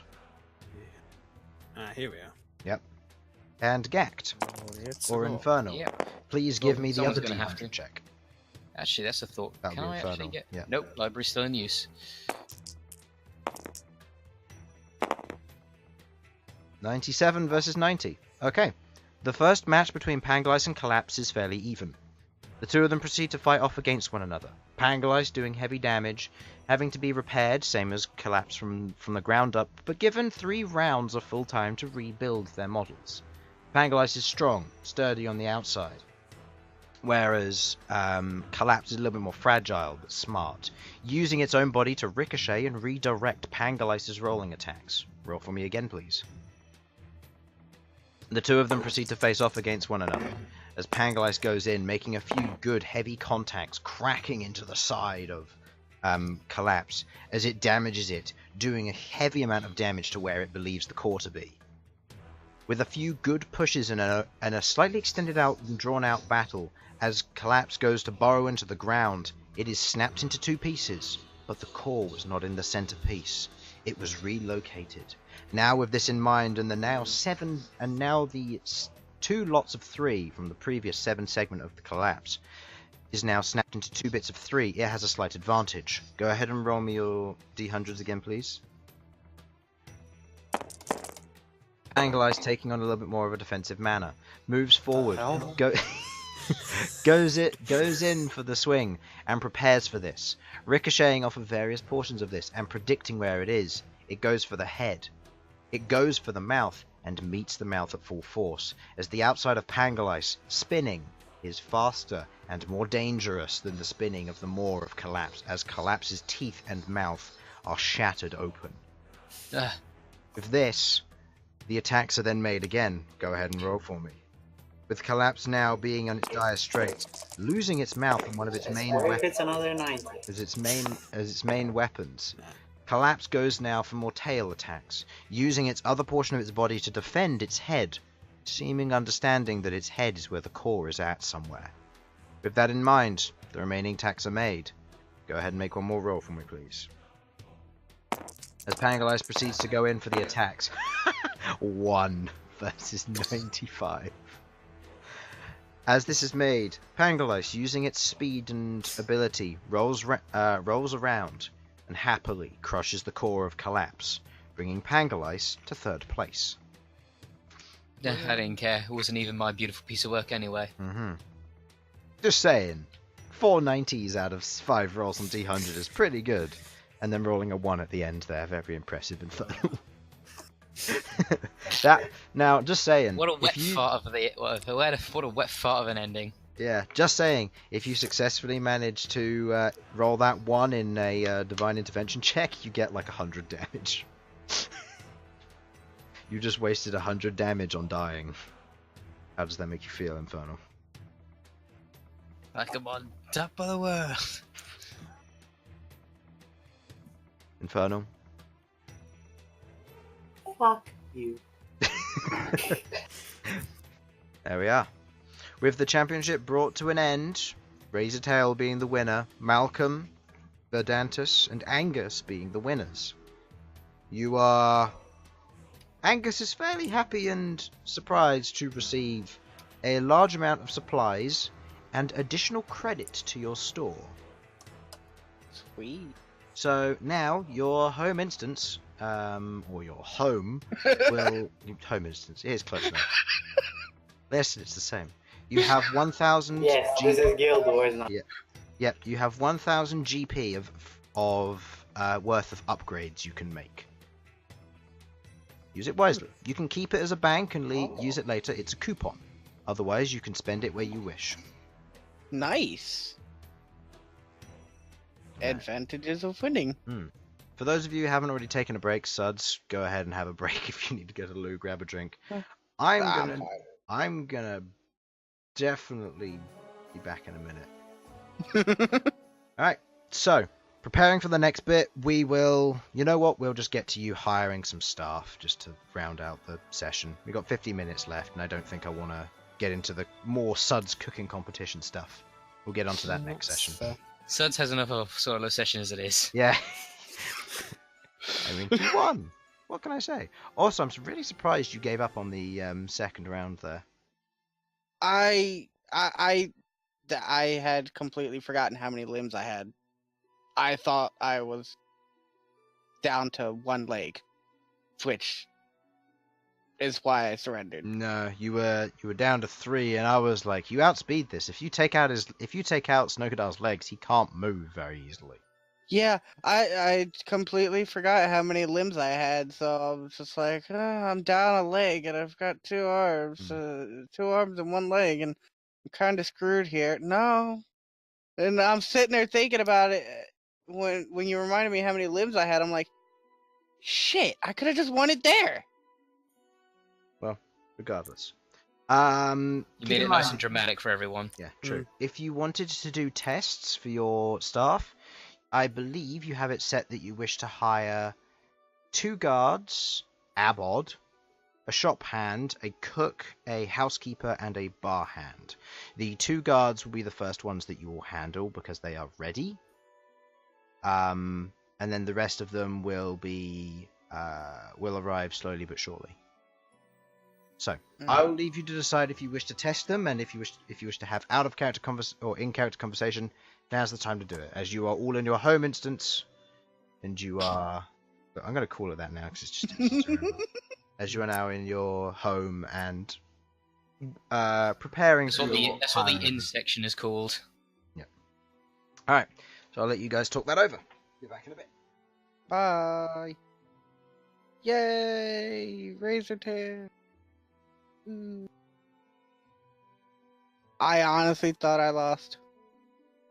Simon, what kind of steroids were you taking before you rolled? Not a clue. I got 1991, 90. 21 and 95. Yeah. Then there's me. A 001.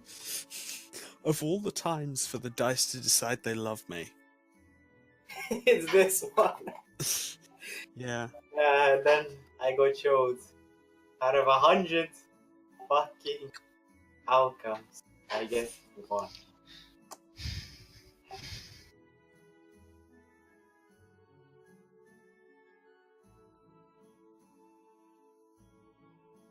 You know what's bullshit about Smash Brothers? When you do a free-for-all and one of them gets the final smash, they always target you. It's such poor shit.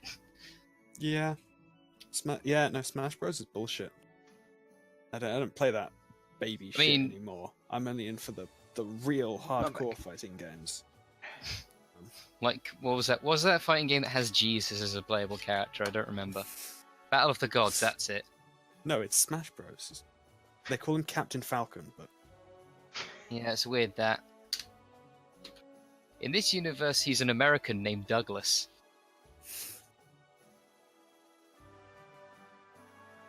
I don't think enough people know that fact that Captain Falcon's real name is fucking Douglas. I'm not okay with this. I just ruined Captain Falcon for you. Kinda, like I never played F-Zero. I think you thought he was like some sort of cool Japanese Zeta hero, but no, he's a Yankee prick named Douglas. It's what his Then like, again, suit. It's not like to make him cool or help with racing. It's just to keep his fucking beer belly in. Fucking Douglas.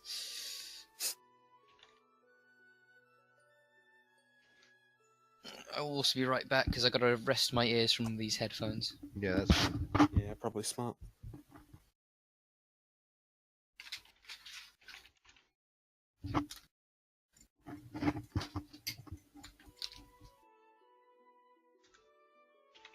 Is everybody still here, or are we? Hello, guys. Hello. A training arena is a thing that we can pick up for 1,000 GP. So that's something to keep in mind. I don't know how many of them are actually still here. I have no idea. You want to make some? You want to make some dawn here. marshlings? Yeah. I mean, yeah. Let's make people dawn them. Very well caught. That sounded amazing. Yeah, Harlan. Mm-hmm. Did you see my amazing roll that I did? You mean the one? The Yes. fucking one?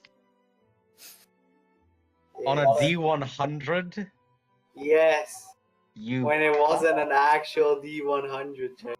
I know! I was terrified that entire time because I thought, oh god, they're so low. And then Pangolin started winning. I was like, oh, yay.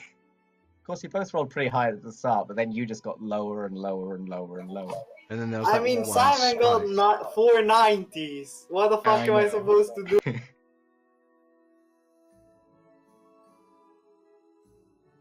Wish that 20 was when I rolled a 93. I remember. Or actually, it was a 97, not even a 93.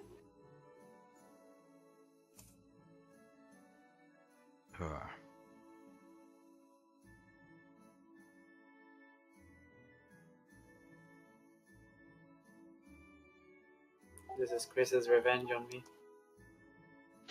Yeah, For I thought. instantly killing 4 characters.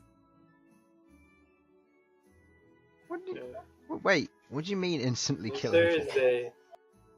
Well, almost instantly. Why would you rolling a 1 be an instant kill to 4 characters? The lava. I mean, it was a random event and it just happened to be nearby.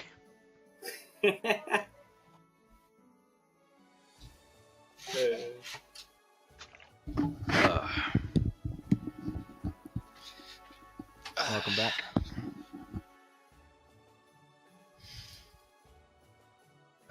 So,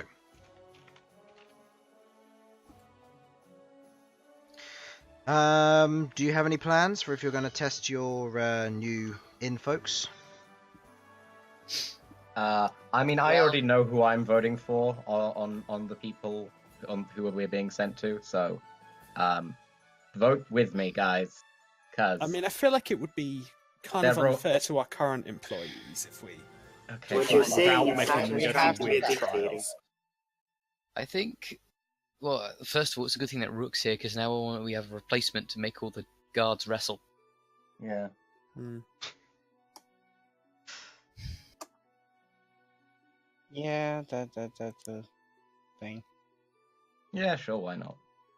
But also, I am, no matter what happens, I am still voting for two particular people. Sure. Because they were suggested to me by Rahal, so yeah. Rahal. Sure. Which people are these? I don't Is want to it tell two you because I guards? feel like it might color your Is it vision. the 2 guards? It's the 2 guards, yeah. Yeah. I definitely want the bigger one. Okay. What are Look, these two? they're both good. You'll Trust see in a me. minute. Be patient. Yeah, I know who they are. So, I do agree with you, but Also, Chris? still have to see. Chris? Yeah. I hoped you had the fucking flip table turned off because I was really tempted to do it when I rolled that one. I don't know. Let's find out. Oh no! I gotta look away. I need to go to permissions. Nope. It's turned off. I think. Yep. It's turned off? Oh, Turned off. okay, good. And I rolled a one. Tries it. Tries it. Anyway. Oh man. I'm gonna think I'm gonna be absent from rolling this session again. I'm not gonna roll a single thing. All right. All right. There was no roll, only rock. Okay. So. Let's see. Oh yeah, that's right. So. Chris, Yar. I might be late to joining you guys in Guild Wars. My grandmother got home and I forgot that when she was leaving, she said something about helping her put something up. But after I get done taking care of that, I'll hop on Guild Wars after this. Okay.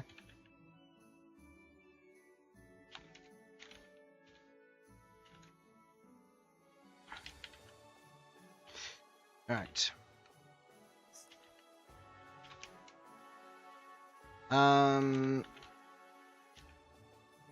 So as you're in your tavern, you're either sat in the tavern, you're in various areas of the tavern, but you are in your tavern nonetheless.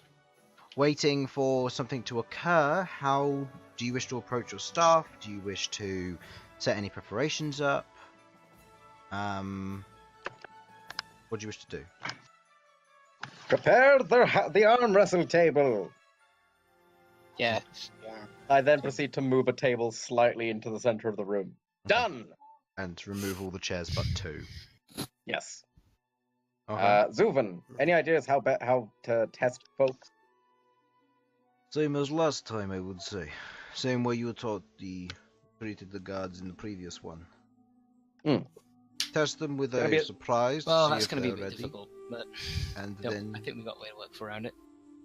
maybe surprise them as you slightly did before, and see if they are strong. If that's what you're looking for. If you're looking for something a little bit more dexterous, gesturing towards Penniver and Penniver and Vardra. Yep. Just had to remember what her name was.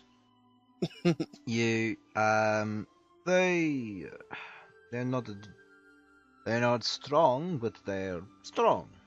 That makes sense. Oh, I understand.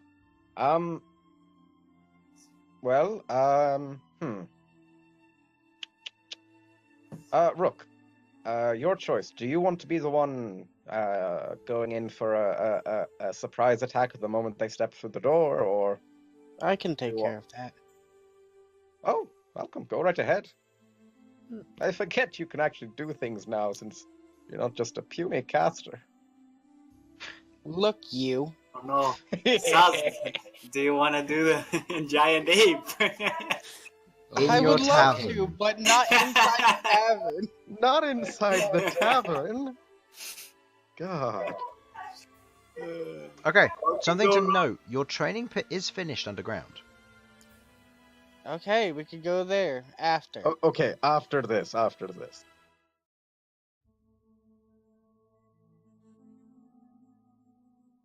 Okay. But yeah, I can take care of the surprise attack thing. Right-o then. Good to know. Okay.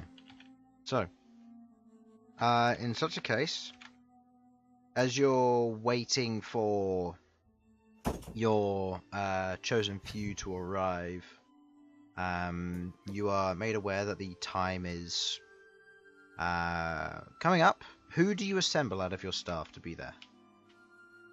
Zuvin's always going to be there because he's behind the counter. Yeah, obviously Zuvin. You know what? I want to bring in Angus. I want his opinion. Also, I like him being around us and safe. I want Panava, Vadra, It's and... probably it is probably a good idea to have all the guards present. Yeah, since all the they'll other wanna guards. they'll wanna be. That's not what I meant to do. But again, I Vadra- just want Angus to be in my line of sight at all times. Okay. Yeah, You know why, Sudz. yes, I do. Oh. Must protect. Indeed. Okay. That's why I like the big one. I'm gonna say Sheba is off doing housework elsewhere, because that's what she's employed as, a housekeeper, as well as a bar hand. We also need Chunk there so we can make sure that they're okay with dealing with Chunk. Okay. Chunk is gonna be If sat they just on... kill Chunk, I'm cool with that. No. Elsyan's mine. not gonna be here. He would have left by now. Rook, I'm also going to say he's going to go and be in the training arena. If you want to send them down, he can spar against them, but otherwise he's not going to get involved with this. He's not too much for the smarts. He needs to think on a few things. Brance will be around just in case Chunk needs to be taken care of, and Fredor's just going to be sat on the chair because he's got nothing to do at the moment. Are you pulling Boros up, or are you waiting? Borok's here. Okay, Borox is coming up from the underground then. I don't know where his tile is. It's around here somewhere. Because he's also going to be waiting. I'll say they'll be more casually around the room. So. Do we want the chair throwing like the ball did?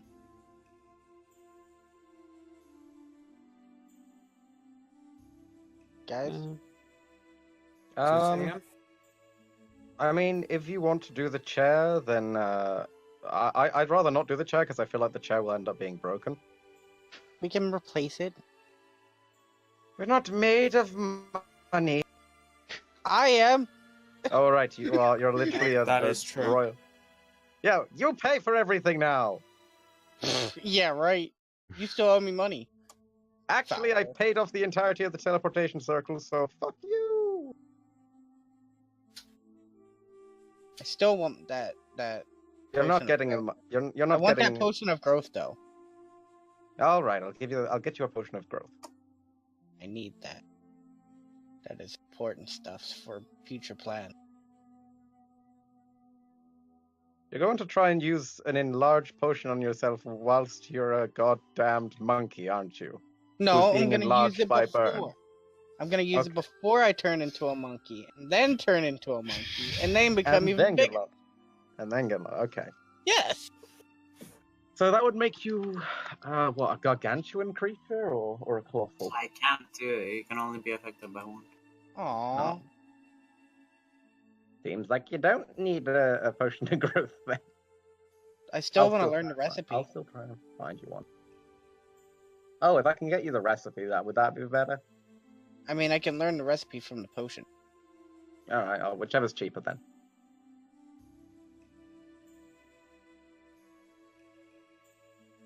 Anyways,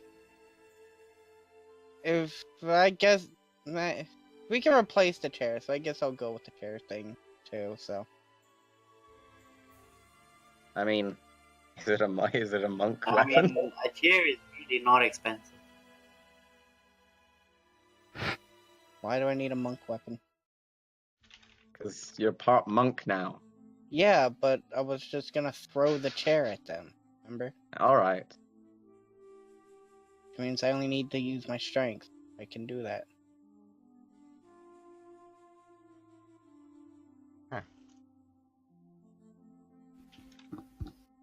So, before they walk in through the door, just so you know, Chris, I am going to be,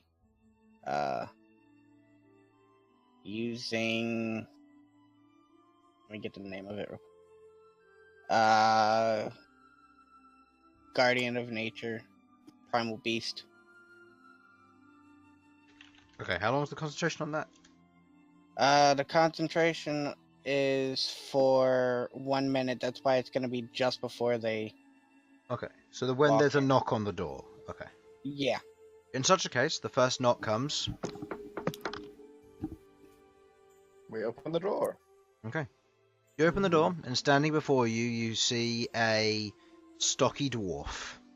Short, even for his, even for a dwarf. I assume you're the one opening the door. Yes. Hey. Here to point for a guard position.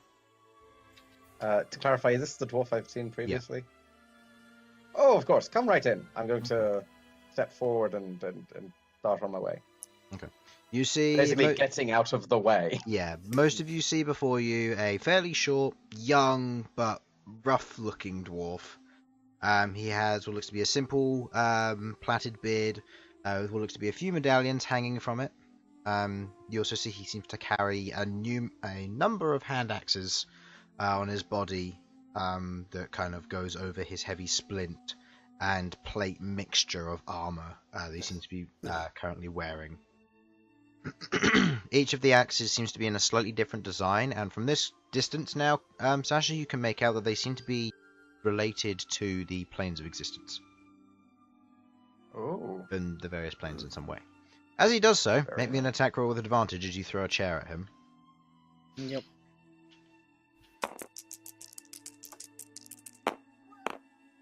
Okay. You throw the chair. Flies through the air. Hits him. Ow. Doesn't Not flinch, what I... just hits him. Right, so that was the surprise round of the interview. Huh. How are you feeling?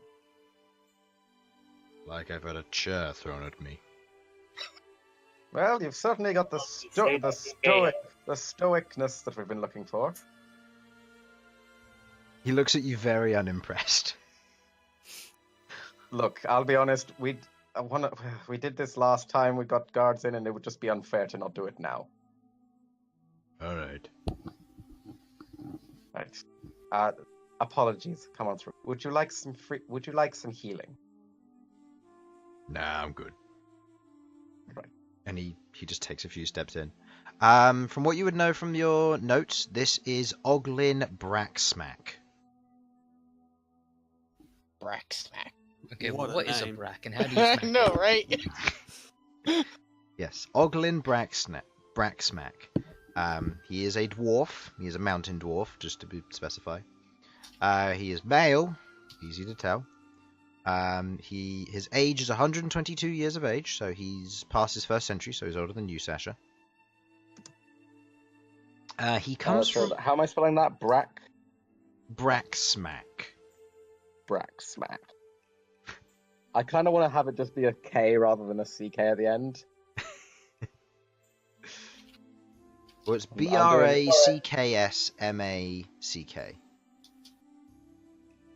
Bracksmack. Love it. Okay. Yeah. Yeah. Knowing Bracksmack and coming from Castlethorne, you know that he's probably one of your cousins. Oh, So his family is very closely related to yours, as he comes from Castlethorne, and his previous. Okay, I'm sorry, but nepotism is happening right now. Excuse me, what is happening? Nepotism. It's that thing where like, so when someone is in a position of power, they hire their relatives. Oh. Yeah. I mean, Oh wait, one chat. sure. Hey. Oh, wait, you're Braxmack, right? Yeah. I'm a Smashfist. Yeah, the brewing lot. Aye. Makes sense. Looks around the tavern. Yeah, haven't gotten onto the brewing part just yet. There was a little bit of well, everyone else is dead. I know. I was part of the cleanup crew. Oh, that was fun. No, it wasn't.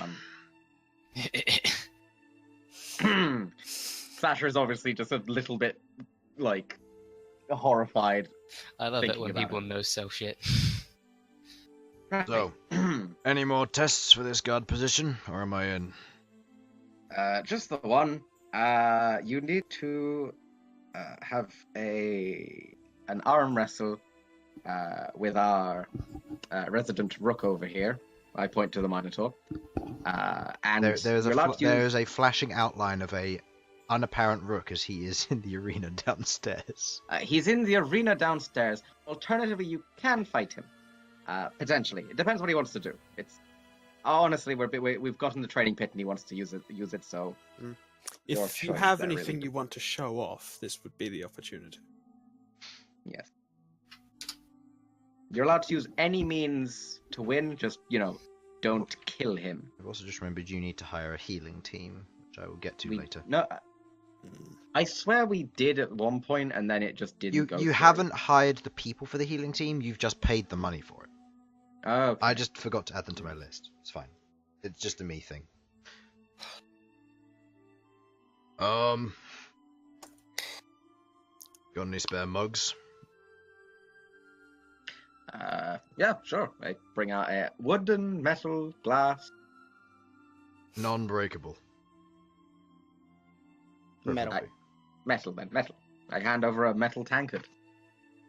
I'm assuming we have them. Okay. He says, "Throw it into the air behind me," and he stands facing the wall. As you watch as he primes 2 of his throwing axes. I hand it to Malcom. This seems more your speed. The whole throwing thing isn't exactly my shtick. Sure. I throw it. Okay. Hard swing or light swing? Hard. Okay, hard throw. Okay. With each of these, as you throw it into the air, you obviously say go. He spins around with the first hand axe, throws it, hits the bottom portion of the mug, it bounces upwards, and the axe flies to the opposite side of the room and kind of falls to a stop as Penniver will catch it using Mage Hand. As he then goes and throws the next one, he hits the bottom of the cup and it bounces again, keeping it airborne. And then as he throws the next axe, it impales, carving into the metal mug, and it spins, carrying the mug with it. As then it's caught again, and the metal mug has been cut almost in half. He goes over, retrieves his axes, and says, "Sorry about damaging it," and places it on the table. No worries. I start casting mending on it. Start casting mending. Of course. Yeah, I'm a cleric. Anything else you want to see? Anyone? I'll be honest, I was pretty impressed by that. It is impressive, although I would be interested to see, certainly to see what you can do unarmed as well. Sure. Yeah. Can do. He takes the axes, places them to one side, and he says, "Down here," and he points to the trapdoor leading to Rook in the basement. Sure. Yes. Let's not waste any time. Okay. You all go down, and you see Rook is there, and he's kind of waiting and ready. He's got his weapon down, and he's just got his fists ready for punching. As he climbs into the arena, he kind of cracks his neck, cracks his knuckles, and prepares for a fight. As he goes ahead and does so, the two of them proceed to fight one-on-one. Rook seems to be landing heavier hits, landing a little bit more damage, and slowly but surely whittling him down. Whereas Oglin keeps using a little bit of trickery, tripping up Rook and feinting a few of the attacks, as well as parrying others and still landing some heavy hits against Rook.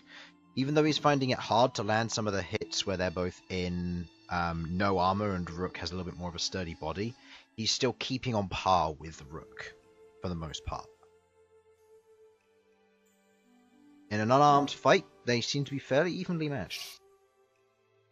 Good to see. Good to see. Honestly. He wipes the blood from his nose. That good enough? He's got my vote. It's an He has my impressive vote. demonstration. Who's the other one? We're hiring 2, by the way. Yeah. Yeah, Oh. well, You're hiring we're 2, hiring. and you've got 4 people showing up. Right. Oh. You're our first scene, but that was very impressive. You are, well, obviously you're the front runner because you're the first one, but you've given a strong showing. We will contact you once we've seen the others and let you know. Would you like me to heal you up, by the way? Nah, I'm good. All right then. And he walks out. Fine. He goes, I'll come back later. You know where to find me. Aye. Do I know where to find him? Yeah, I in the do. city. Okay. You know, the place where you first saw him. Don't know. Maybe he has another life, living up in the above ground. Maybe he's a Living- carpenter by day and axe thrower by night. Who knows? Pretty good. Yeah, Pretty it good job titles, I'd say. Yeah. Anyway, as you finish off that, and you are now preparing for your next one, you again hear a knock at the door. Do you answer it again, Sasha? Yes. I open the door. Hello. You see before you a hulking blue, kind of a more navy blue Goliath. Thick war paint covering shoulders, neck, and head, with more of a detailing on the left shoulder, where she wears what looks to be a heavy half plate on her right shoulder and upper torso. But keeping the majority of her muscly form exposed. Woo. Greetings. Me out of character. You're- Yes. In comes chair. Greetings. You're here for the guard position, yes? Yes, I am indeed. As she Right. takes a step in, the chair flies towards her. Make me the attack roll.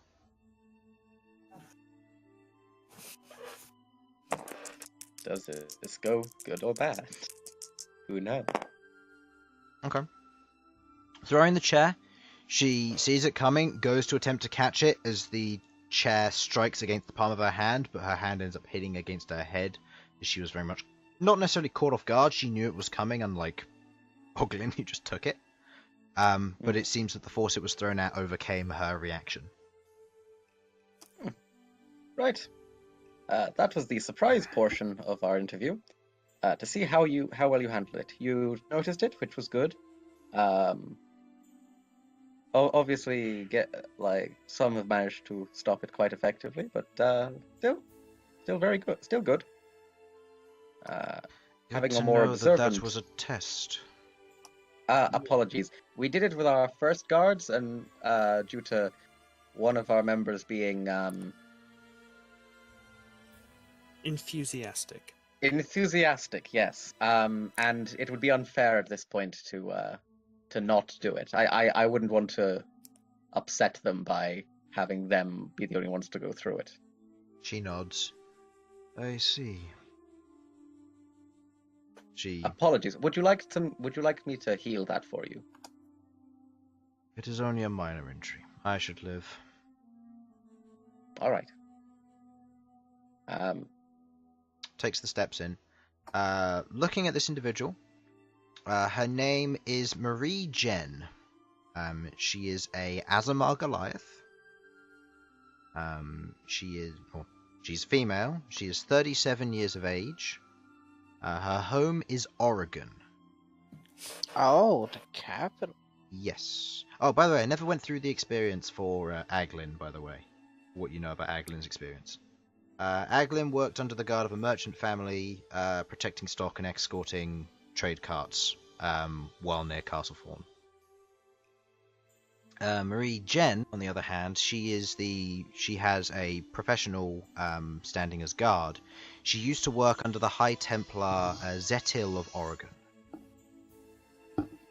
And she wasn't a high rank, she worked under him, which suggests that she was probably one of the base guards in Zetil, but being chosen by a High Templar is a pretty high standing.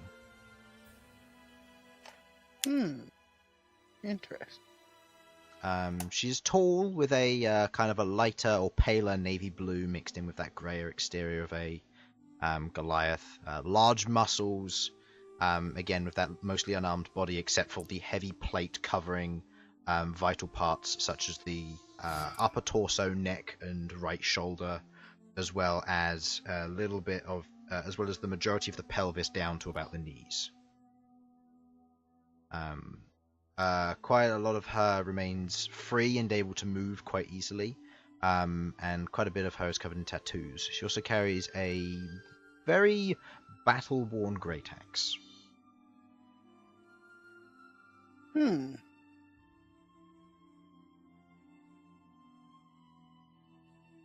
Interesting.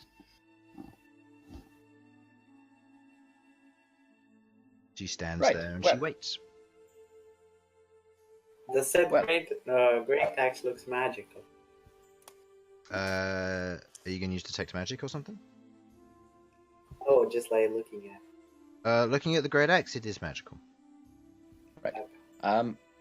Well, first things first.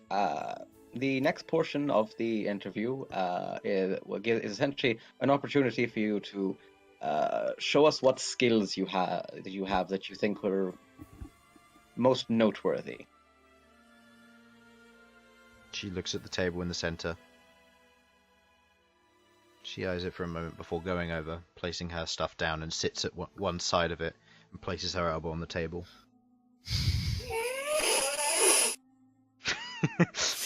Fuck it, why not? Behold, I'm gonna breathes from death. It is like, no! Behold comes alive. Yes. You guys! Actually, that's a question. Yes. Queglod, you know that behold thing you can do? Could you do that, or is that not how it works? I could do that now if you think that's a good idea. Do we need it? Can it arm us? About how long do Oh, it doesn't matter. I'm just going to go over there and hold out my arm. Okay, let's do this. I mean, I can do it. I've got 19 strength. How much strength do you have? If you give me 1 sec to pull up this creature, I will let you know. Pretty sure he has 26. I'm pretty sure that's yeah. I'm pretty sure that's giant it. egg. Just one moment. We'll Yeah. prepare your competitor. Okay. May I remind you, you do not have the room to become a giant ape in your tavern. It's huge. I can Oh, yeah, become it. And how long does enlarge reduce last? 1 minute. 1 minute. You better hope this doesn't go on for more than 10 large creature, hours. or I can redo it. It's fine. how much can you do it? Yes. That is an appropriate answer for this question.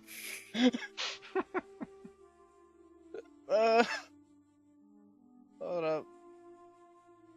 I need I something. can probably do Remember, it like 6 we need to shrink times. you first. 6? I think.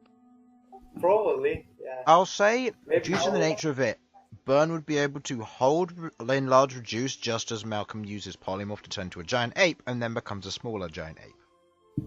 Okay. Okay. Yes, please. So he becomes a big ape. We do this. Yeah. Let me calculate my spell slots and I'll tell you how many times I can. Well, it will last for a minute. You have, on average, you should have at your current level, you should have 13 I can spell do slots, it. plus you have your sorcery points to convert into... Oh no, Yeah, because I you'd have- lose your 4th level ones, or your 1st level ones. No, I so have 10. I can do it 10 times. I can do it 10 You times. can do it 10 times, but then you have sorcery points to do an additional 2 times. No, that's with sorcery points. I have 3 second level, 3 Oh yeah, third 3, level, 3, 2 2, fourth 2. level. Yeah, That's yeah, it. 10, sorry. Yeah. 23 strength. Then let's go for 23 strength, okay. Okay, I'm gonna say, due to the fact that you would have advantage because you're larger, but because enlarge reduce reduces it magically, I'm gonna say it's gonna be a straight roll on your end. Rather than Okay. with advantage, even though you're still larger. Okay. On the other hand, as she sees this, she remains emotionless through this as she takes your hand in hers. The call for I'm ready liking is the made stoicism. as you watch as her tattoos and war paint begin to glow. The outside of her form begins to change as you watch as her eyes go a bright red, and as she grabs yours, there is a surge of energy. Go ahead and make me a strength check. She's a barbarian, isn't she? She's a zealot barbarian, yeah. Oh. Go ahead and roll me a strength check there, Malcom. With Mr. Monkey. I don't suppose plus this 6. reminds me of a certain fellow, does it? Not behold. No, the Goliath I fought in the ring. Oh, the Coal Goliath. Yeah, The one from the arena or the Church of Steel. the from the arena. Okay, there we go. Now I can. There you go. Yeah, go ahead. Okay. Give me the roll. Okay. 80. Using that and the 18, she begins to push back. As giant monkey form isn't enough, as she is pushing through. The energy that she has is just pushing back this giant ape form as you find yourself losing to this Goliath. Go ahead and give me another roll. I'll be right back. 22. Yes. Now, I'm not going to tell you what she rolled, but it was a natural 20. Oh god. So as she Not begins telling to you push what back, So, you find yourself losing fairly quickly as you're not able to hold up against this. Make me one final check. Okay. May not be a final check, that is fairly low. Yeah. Even with her strength and the advantage she has, you begin to desperately push back in your monkey form, using your rage, slamming your hand against the table slowly but surely, lifting it back. Go ahead and give me another roll. Oh, it's not a natural 20 on my part. Please, natural 20. Advantage because rage. Nope, of course, 3. She pushes your hand back down as your hand is very, very close to the surface of the table. One final roll, please. Please. Again, a low roll on her part. Ah! That Unfortunately, was so close to the nat 20. unfortunately, not enough as she places your hand on the back of the table. She releases the hand. I guess I win. Yep. That was an incredibly impressive performance. Thank you. For the well, if you wish to have a spar against our fighter Rook down below in our fighting arena, you can do that if you wish. But I will. But you've already made an impressive showing. If it will only improve my case, I will go. Of course. She heads down into the arena, raging and proceeding to fight Rook.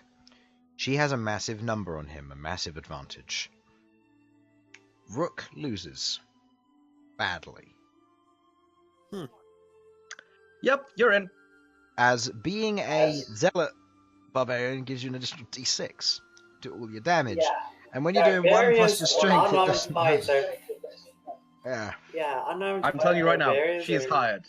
Everyone, she's hired. Yes. I mean, Still have to wait for the others. I mean, she was getting my vote anyway. Because Definitely not bold. biased, by the way. Not biased, by the way. Like, she's getting my vote. She's getting Infernal's vote. She's getting Malcolm's vote. Elsyan doesn't get a vote. She She's beat Jamie, so I probably- think she has to get Rook's vote. Yeah, okay. She goes back yeah. to where she is. You know where to find her. She is in the Undercity. I gotta try and stay in monkey form because I can't use any more strength enhancing spells. So Okay, I'm going to tell you that unless you're going to break your tavern or you're going to sit outside, you're not going to be able to do that, I'm afraid. I'm taking chairs outside with me. Okay. Okay. You take a Stealthy table and monkey. 2 chairs outside. You sit outside. You just sit there and you wait. Passers-by are like, what is going on? But you have a spare plot of land just for this. There's a giant monkey sat outside. As this happens, you watch as your next individual comes up. This one is called Martree Albic. As you see a halfling individual kind of walk up. He has a pack over his shoulder and he just goes, oh, as he looks about. The rest of you, who I will assume will be outside at this point, either in winter clothing or just watching from inside. Borox will be waiting inside and watching. He'll be snuggled up, all in the warmth. Snakes don't like the cold. Yeah. As he, as this is all going Over on. here. Oh, he walks over. You see a fairly short, even for a halfling, just a little bit shorter than usual. About middle-aged halfling. You know him to be 56 years old, which is a little bit beyond middle age. Queglod, get in there. Meeting middle age. You see his hair is in such a way that it is an attempt to hide a fairly obvious bald patch at the top of his head. He wears what looks to be a simple pink robe, along with currently a scarf and woolly hat. I'm just gonna stop Scum. Oh, Malcolm bloody- when he tries to throw the chair. I'm just like, no. Squish. Can you Um, stop the chair? On either side of him, you see what looks to be 2 slightly curved short swords. The curvature to them is a little bit foreign, by the looks of it. However, has a intricate design across it. You can see, or obviously he's a halfling. His home is currently Adamanthia. His profession is monk. So he's been in a monastery for a long period of time. And his experience is he is trained in martial arts in the Sun's Eye Monastery. I would like to make an insight check because I keep my wisdom score. I would like to make an insight check to see if he Does can actually polymorph if- mean you keep your wisdom score? I can keep my intelligence, wisdom, and charisma. That's beast shape. I'm fairly sure polymorph means it's now the same as a monkey. I'm going to check. I'm gonna check that because Yeah, I remember think there that was is- one thing that I know that true polymorph does that, which is what makes it different from shape change at the end. The new form, be any beast whose challenge rating is leveled and lower. yeah. The game's normal statistics, polymorphism, including mental abilities. ability scores, are replaced with the statistics. Oh, rip. So, what's the wisdom of giant Right. monkey? I will well, insight this. I will time. say- Wisdom of a giant monkey His is 12, intelligence is 7. so It's wisdom I he needs get to a worry about. +1. His wisdom is 12. Okay, so you get a +1. So make me a insight check with a +1, please. I just want to see if he would actually be okay with me throwing the chair at him. Oh, come on, the 16! Why do I throw so low? He's a halfling. He might live. Throws chair. You want to throw the chair? I'm not gonna throw it at full force, though. I'm Okay. gonna just... I'm Go still ahead. gonna Just sort of like not full force. underhand. Okay, roll the attack Yeah. roll. Lob it. Yeah, I'm can I li- just say, Sasha is With prepared advantage to still. get in the way of it if it looks like this guy isn't going to react at all, Okay. and it's going to just hit him straight on. Roll me a d4. This is improvised weapon. I'm going to say for giant monkey, I'll allow it. Because I'm not going to have you use your rock throw as the damage. I mean, 76 splat. Crushes a halfling on the street. Well, Okay. I guess we're criminals Well, now. I guess he wasn't worth it. Okay, 1 plus 6. Okay. Yep.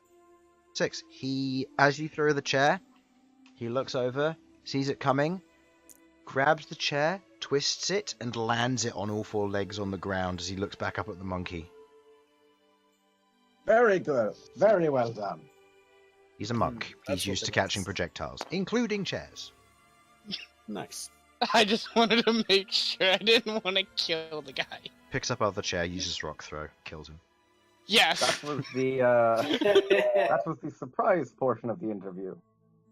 You see, we're looking for people who can adapt to different situations and take things in their step. Apologies for the fact that it is a bit what's the word I'm looking for, Queglod? Well, it's very direct. Apologies for it being so direct. We one of our previous companions was a bit enthusiastic about testing the guards, and well, once we've started, we kind of can't not do it to new recruits. It's become something of a tradition. Oh, that makes sense. Any other traditions I need to worry about? Place his well, arm down on table. none like this. But now it's going to be a matter of strength or other abilities. You can either have an arm wrestle with the monkey over there, No. or you can go fight our friend Rook down in the fighting pit, in the training pit we have under the tavern. I'll take the training pit. Right. All right, As you he stay out heads. here, monkey man. Throws chair at Sasha. Sasha smashes it. Roll me damage. Actually, roll me to hit first. Yeah, roll to hit. God, Chris. Twig, Go ahead. You still get advantage, yeah. what? Nope. Oh, come on! You throw the chair at Sasha. Sasha does the One Punch Man thing and just stands there. The chair hits her. Squints a bit. Goes back inside. More chairs. I'm inside now. Just stop. You've Yeah. failed. No, I need more chairs You're a to be out here failure. for if somebody wants to arm wrestle me. While this is all going on, you are arm wrestled by every passerby. Yes. As going downstairs, Marchery goes down and fights Rook. In a one-on-one combat, a monk has a fairly big advantage in unarmed combat. He does hold back quite a bit. You get the sense that he doesn't take a lot of the openings that he's given, meaning he's been trained to be defensive rather than offensive. And for his final blow, you watch as he punches and a section of his fist extends in a ball of light, which then hits Rook from a distance and finishes him off. Well, right. Rip Rook. Stunned power. Right. Do you only use your fists, or do you use other weaponry or? He implements? draws the 2 short swords and flips them in his hand. Okie dokie. Do you mind if we see some of your work with those? Just a quick few slashes and swings. You can just hit me. With bringing my shield up. You can hit me. Can he though? Okay, but if he hits me, I can feel the force. Of No. it No. You will not be feeling No. anything for a long time.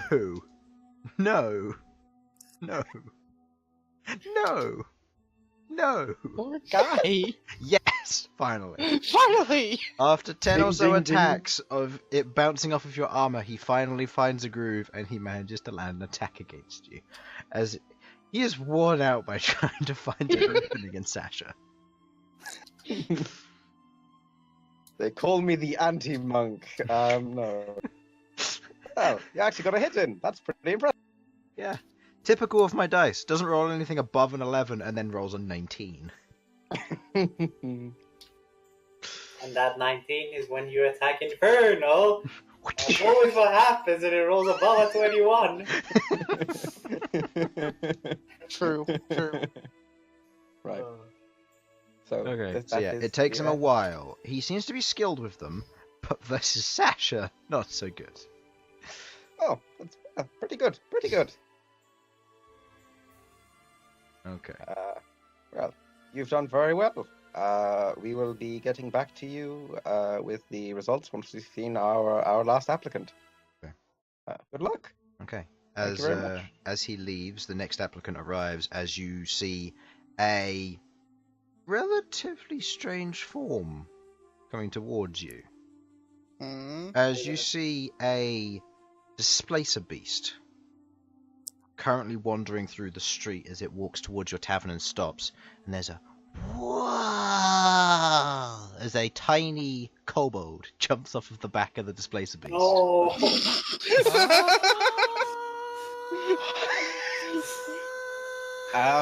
He looks up at Hello. he looks up at the at the giant ape. You know this to be your next combatant. This is Shen Mukrad. My He is a God. kobold. He is 10 years old. He is male. He is from Oramanka, and he is a guard. His experience, as written on the piece of paper in big letters, stabbed many bandits and shot them. There are also drawings on there. For a kobold, you see he's Okay, fairly either the short. best He has or the worst. he has a broad snout. For a kobold, his scales are slightly silvered with what look to be hints of white mixed in with them. He carries a short bow with him. Everything that he carries is not magical. He has a short bow and what looks to be a few daggers at his side, as well as a pouch which has what looks to be a grease stain on the bottom of it, suggesting this probably contains meat. Oof. However, as he gets off, he pats his displacer beast and walks over and towards you guys who are currently waiting outside. Okay. My Quick name's question. Shen. Nice Okay, to meet quick you, Shen. question. Does Adamanthia have any child labor laws? He's not a child. He's a He's kobold. He's He's 10 not years a kobold. old. They just don't live He's a very kobold. long. He's a kobold. They don't live long. Oh, okay. For him, he's probably Well, having a he's midlife only crisis. 12 years old. Never mind then. Hold on, let me get Volos and tell you exactly how long they live. Like 40 years, I think. You're welcome for the kobold. Okay, hold on. Why would you do this, Malcolm? There's the... Okay. I He said love name him. a race, so I named a He's so kobold. cute. Kobolds reach adulthood at age 6, but live up to 120 years. Okay, so it's a God. quick Wait, start, what? slow They going. can live up. Yeah, I was surprised by that as well. Kobolds reach adulthood at age 6 and can live up to 120 years, but rarely do. I wonder why. That's weird. Giant monkeys throwing chairs at them. Wouldn't try it. You might get in for a surprise there. What was the kobold name again? Shen. S-H-E-N. That is a level 25. Mukrad. M-U-U-K-R-A-D. Mukrad. Turns out he's level 20 fighter. Takes the chair and throws it at you. It's a pleasure. You take 200 damage. It's a pleasure to meet you. Hello?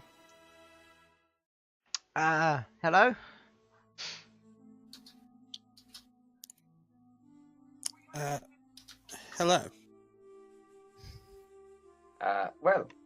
Well, we're going to be interviewing you. Can you tell us a little bit about your past experience? Now, Malcolm. I'm not actually saying that. That's his cue. Slams the ground next to Shen. Okay. Roll me an attack roll with advantage. Not aiming at him, I understand, but please, just Yeah. make the roll with advantage.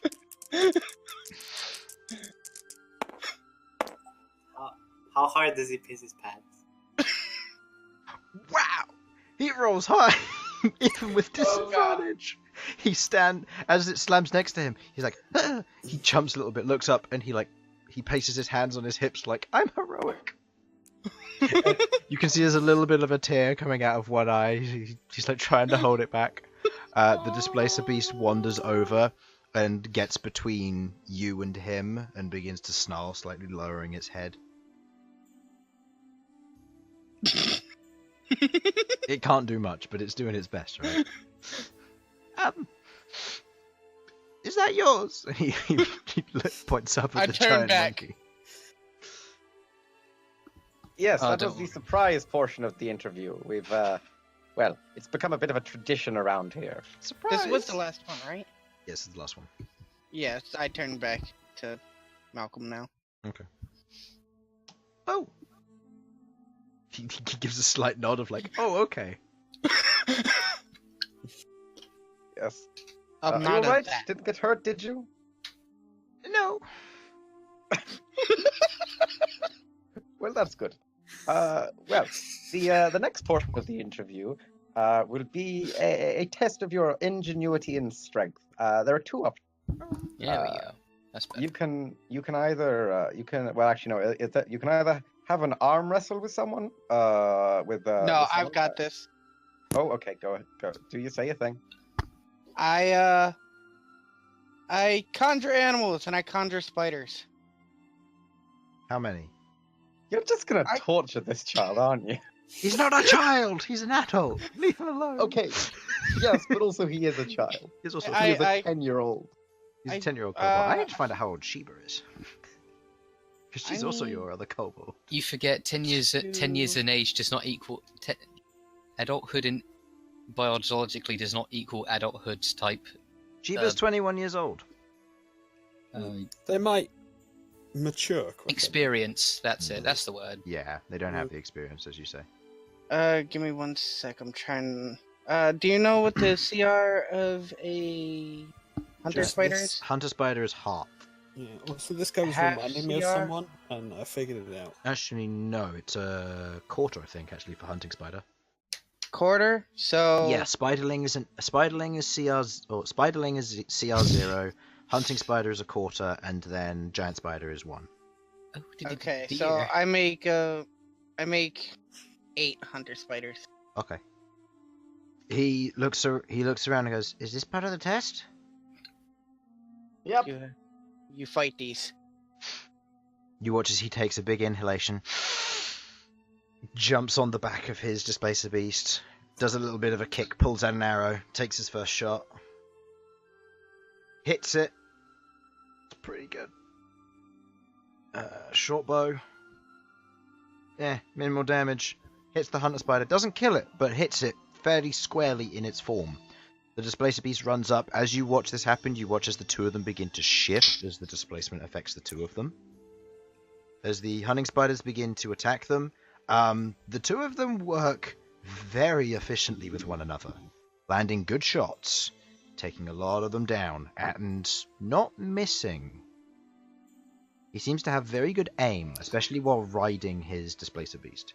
His confidence may be lacking, but he has a lot of skill. Each arrow lands its mark, each one doing a little bit more damage than the next, and he seems to be casting a few spells as well, suggesting he's a ranger. The displacer beast seems to be taking a few hits for him, but seems to be overall fighting very effectively side by side with him as the two of them team up, and they take down your spiders. All right. Very good. He pats the side of his displacer beast. Right. Displacer beast. That's. Fun. Do I know if it's something I can use speak with animals with? Nope, it is a monstrosity. Damn it! And right, the final portion of the interview would be a one-on-one One fight. of D's for those who don't know what a displacer beast looks like. I don't know. Which one? Like, where is it? These nasty boys. Oh, those. I want Nasty one. boys. Yeah. Well, you should have thought about that when you... I don't know. I didn't know what that looked like. Look at that. I need it. I need it in my life. Trust me, you don't. They almost defeated Sasha and Rook last night. That's fine. I can use them to torment Sasha. Okay, no. So Sasha was tormenting them at the end with just the act of just refusing to die. That is fair. Anyway, yes, as the two of them are there, he looks over. So, did I win? Well, you won that portion there. now we're on to the last part of the test. You'll be having a fight with a one-on-one with our fighter underneath in the training pit we have underneath the tavern. You all right with that? Weapons or no? Well, which would you prefer? Because if you have weapons, he has weapons. I guess weapons then. Okie dokie. Come on down. Okay. He goes down there. Rook is ready. Seeing Rook, he seems to be like, oh, doesn't seem to be very confident. He's trying his best as he kind of goes. I'm gonna use reduce on Rook. You use reduce on Rook. Okay, Rook gets smaller. He's a little bit more confident now. Okay, that seem more fair? Yep. Cool. Go. He primes his bow and he has a dagger at the ready. The two of them proceed to fight. Opening with a critical hit from Shen. He lands a very good hit versus Rook, striking against him, as the two of them proceed to move around. He is fast, he is very hard to hit, and he is very resourceful. His Displacer Beast is very upset the fact that it's not allowed to join in, but it understands. As the two of them fight one another, eventually he is reduced to using his dagger, landing a few hits, but ultimately not doing as much. Rook subdues, because landing a hit would be very dangerous versus him, as he is a kobold, and he probably doesn't have that many hit points. As he gets hit, he does get knocked out fairly easily from one or two swings, but he doesn't take the hits easily. Glass cannon, but you know. You get the sense that he's a ranged person. With a bit of more of a frontal support, he'll be a lot stronger. And that's what the Displacer Beast is for. Right. I'm going to heal him up with some Cure Woundsing. Just assume I'm gonna enough make to get sure him up. that the I've got the spell Displacer slots Beast for it. is okay, is calm about the. Yeah, you calm the Displacer Beast, and he uses his own Cure Wounds as well to keep himself going. Thank you. But I definitely do heal him up. I'd feel bad about it. Yeah. Well, you put in a very good showing. I would have we're been going stronger to- with my friend here. Well, I can understand that. And if he'd be willing to be with you during during your guards duties, then we will take that into account. I would prefer to have him with me at all times. Yeah. Okay. He can okay. sleep in the same room as me if that would be okay. If you prefer him to sleep outside, I can. No. If can your understand. room is your room, if we after we've collated all the results to see who's going to go through, then yes, that would be perfectly fine with us. If It might be a good idea to have an. If I did, it might be. I'll speak. Actually, don't worry. I'd probably want a cat flap so he can get in and out easily. That can be arranged. we can arrange something like that. Although we'd have to make just sure because that it's- squeezing through your hallway is gonna possibly kill some people. Like, it's like, how do we get out back? We go through the hallway, past the kitchen, past your area, through a one-by-one hallway. That's asking for trouble with a Displacer Beast. Much better to put him in a room close to the store and give him a cat flap or something. Yeah, sure, why not?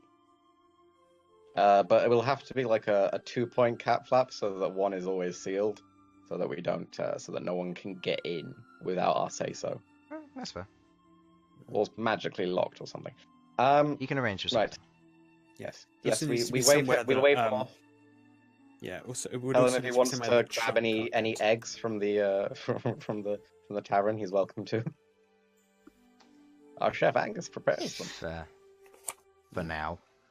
I mean, he still will be working as a cook, but yeah. So, he works with that. So, with this in mind, who are you going to hire? You can hire more than 2 if you wish. You just have to declare it a hurricane. Right. Goliath. Goliath, obviously. That's not even a question. I want the dwarf. You know, I want the dwarf. He's family, and also I The really dwarf like. was that very thing he- impressive. but there was the halfling as well. Yeah, I think. I think the dwarf brings more. Obviously, the Goliath gives us a lot of like raw power.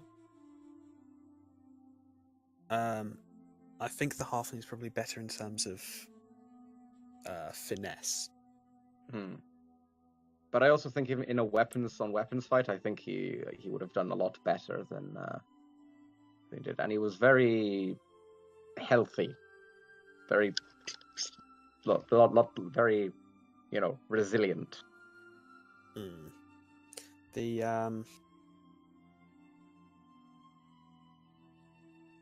The Sun Soul things would probably be quite helpful as well.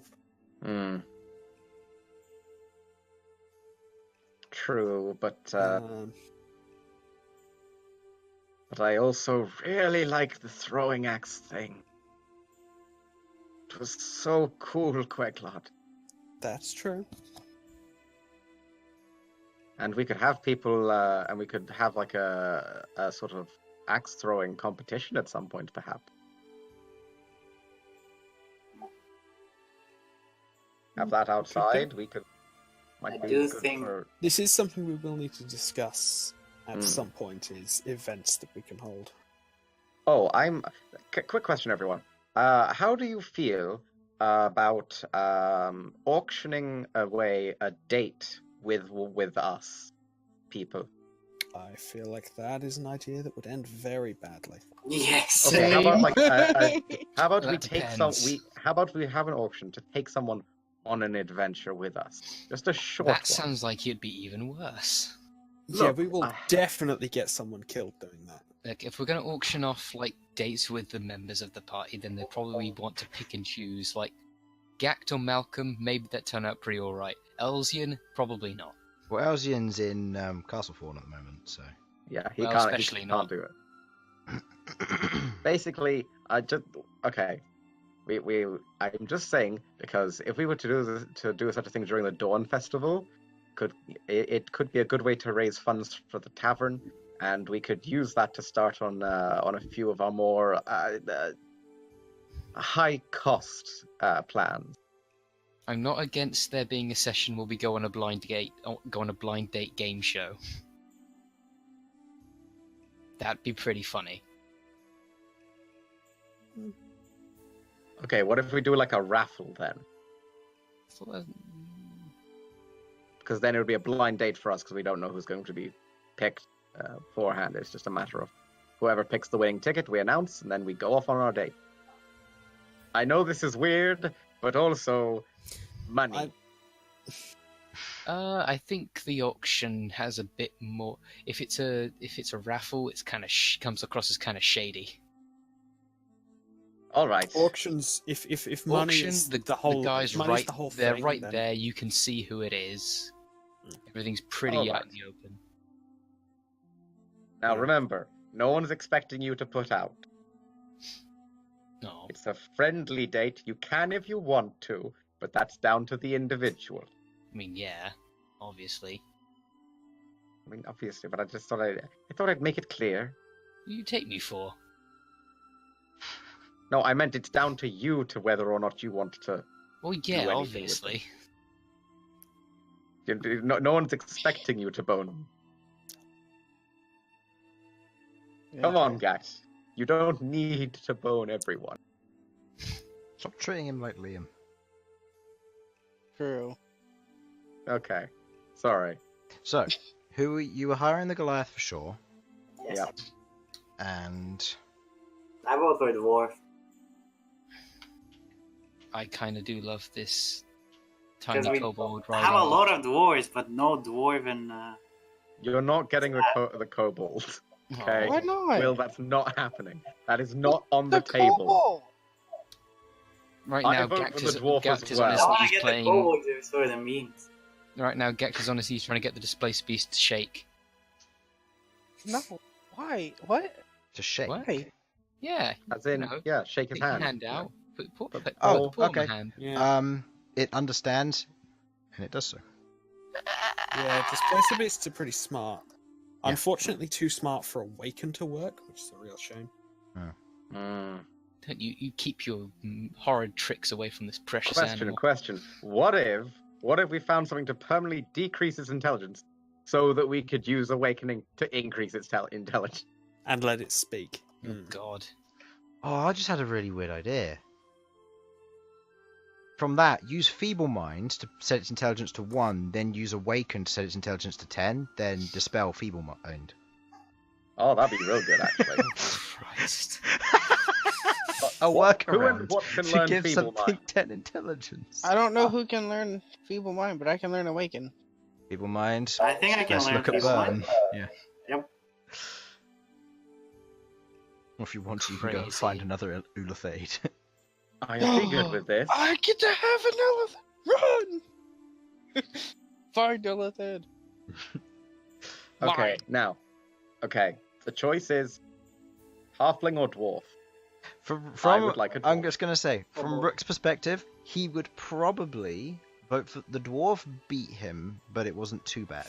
The monk beat him pretty quickly, but that's because he's a monk. He's trained in hand-to-hand combat. Whereas Shen tried his best, and he'd also vote for the small guy. So I know Jamie too well, so I'd probably vote. Yes, Jamie was gonna vote for the cool. Yeah, Jamie would vote for Call it Squishy. I'm I sorry. think he I'm already telling has you a right name. now. Can't do I'm that, not Jamie. let this. No. He lost. Jamie, I know you're here. You can't call the kobold Squishy. He already has a name. He will call it Squishy. I found him, and I shall name him Squishy. I will name him George. So, what is the verdict? Oh, I love him. I I vote am dwarf voting because we for have no dwarf. dwarven staff. Okay. Sasha vote for Dwarf as well? 2 for Dwarf. Okay. Wait, what? Yeah, Simon? I'm gonna vote Halfling. Okay. Simon Wow. votes Halfling. Ghaakt?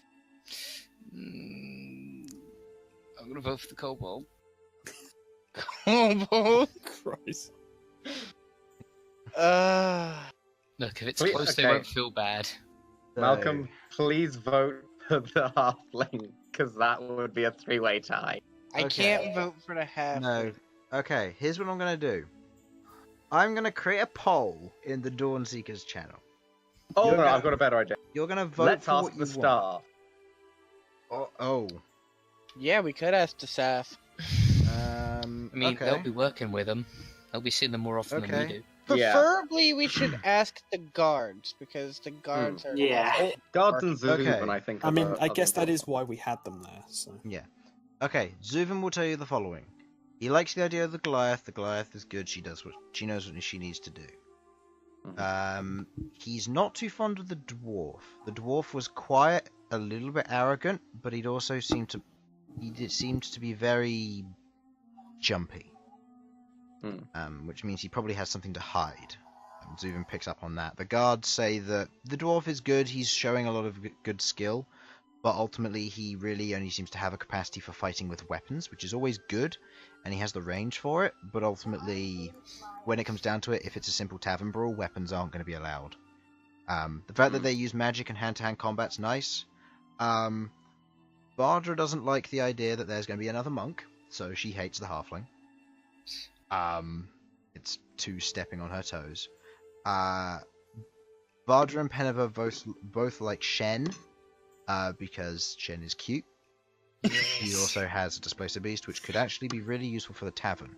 Especially if the Displacer Beast were to just sit in the lobby, it might bring some interesting attention. Brands also very much likes the Displacer Beast. Yes. Zuvin thinks the Displacer Beast might cause some issues, but he thinks that it could still work, given some time, and just needs to settle in. Otherwise, he's indifferent about the Halfling. The Halfling seem to also be a little bit too secretive for his liking. Fuck it, we're going It for looks the like it's kobolds. getting Shen. Yep, Goliath and Kobold. Borox, for his opinion, he likes the kobold, because if the kobold dies, his snakes can eat him. Oh god. He Hey, doesn't. hey. He doesn't. Yeah. Not I'm until persuaded. people know it wasn't us, unless it was us and you need to hide the body. He likes the Azamar because it reminds him of Behold.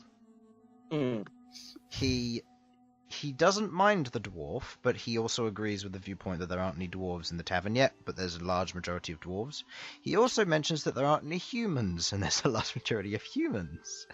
So... Hey, what am I? Chopped liver? Hey, look, the other ones, I did suggest that we did get human. I mean, you've got 2 Azamar now. So... I mean, that's Yeah, something. A lot of angels. Yeah. I mean, in our defense, no humans applied. That is true. For this, yes, you've got a few more. You've got quite a few coming in the next lot, so don't worry about that. Yeah. You know what? We've got a load more things to say. I'm good with the kobold. Fredor and Chunk like the kobold, but Chunk is hesitant. He much prefers the idea of the dwarf because the Displacer Beast is scary. He's worried it's going to get all the belly rubs, isn't it? You know what? I vote kobold. I vote kobold. Everybody wants kobold now. Yeah, We did it, Ghaakt. Yes! Okay, so you are hiring Shen, and you are hiring Malcolm and Ghaakt high five. Okay. Yeah. You know what I kind of want to happen?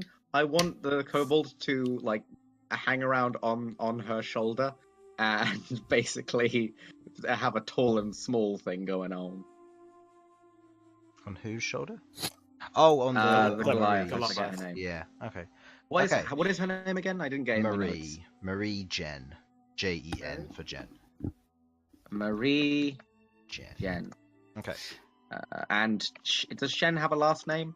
Yes, Mukrad, which is Muukrad. Hire those And in... Shen as in Shen. Shen, yes. I will hire Awesome. them in green, as you are hiring those 2. Right, good to know. Okay, on to the next lot. See, I'm going to end the guys, session. you guys- Yeah. See, guys, you always work on like an efficiency perspective, but me and Malcolm, we understand like people perspective. I will, however, give you the heads up for the individuals who will be applying. I will be giving you their first names, but not their last names. There will be reasons for that, potentially. Is Legali, a male elf. This is for your cook position, by the way. Just thought I'm going to make that present. Legali is an elf. Male, 122 years old. Comes from Adamanthia. He is currently unemployed. Previous experiences, he was a cook. Abius is a white dragonborn. He is 19 years old. He comes from Kraken, and he is currently job seeking. He was previously a professional chef in Kraken. However, because Kraken is a small town, there isn't much work there. And Eldariel, she is a human. She is 21 years old. She comes from Adamanthia. She is a student studying the chemical cooking, and she is home taught herself. Is her experience. It's gonna have to be a matter of tasting their food, honestly, and watching them. Yeah. No, I'm just giving you the basic job descriptions for them because they're going to be the next ones on the chopping block. But also, I think we should hire the White Dragonborn, because we can use him to keep things cool. No. Bad. Turn him into a living refrigerator. Bad. Stop. Bad Sasha. Yes, bad Sasha. Yeah. Okay, so with that being I'm going to say that will be the end of the session. With them hiring a new member of team, Malcom successfully beating out Snokadal in the final using Razor Tail and winning ultimately. That was a good session. All right, thank you everybody for watching. Hope you enjoyed, and we will see you in the next one. Bye-bye. Bye.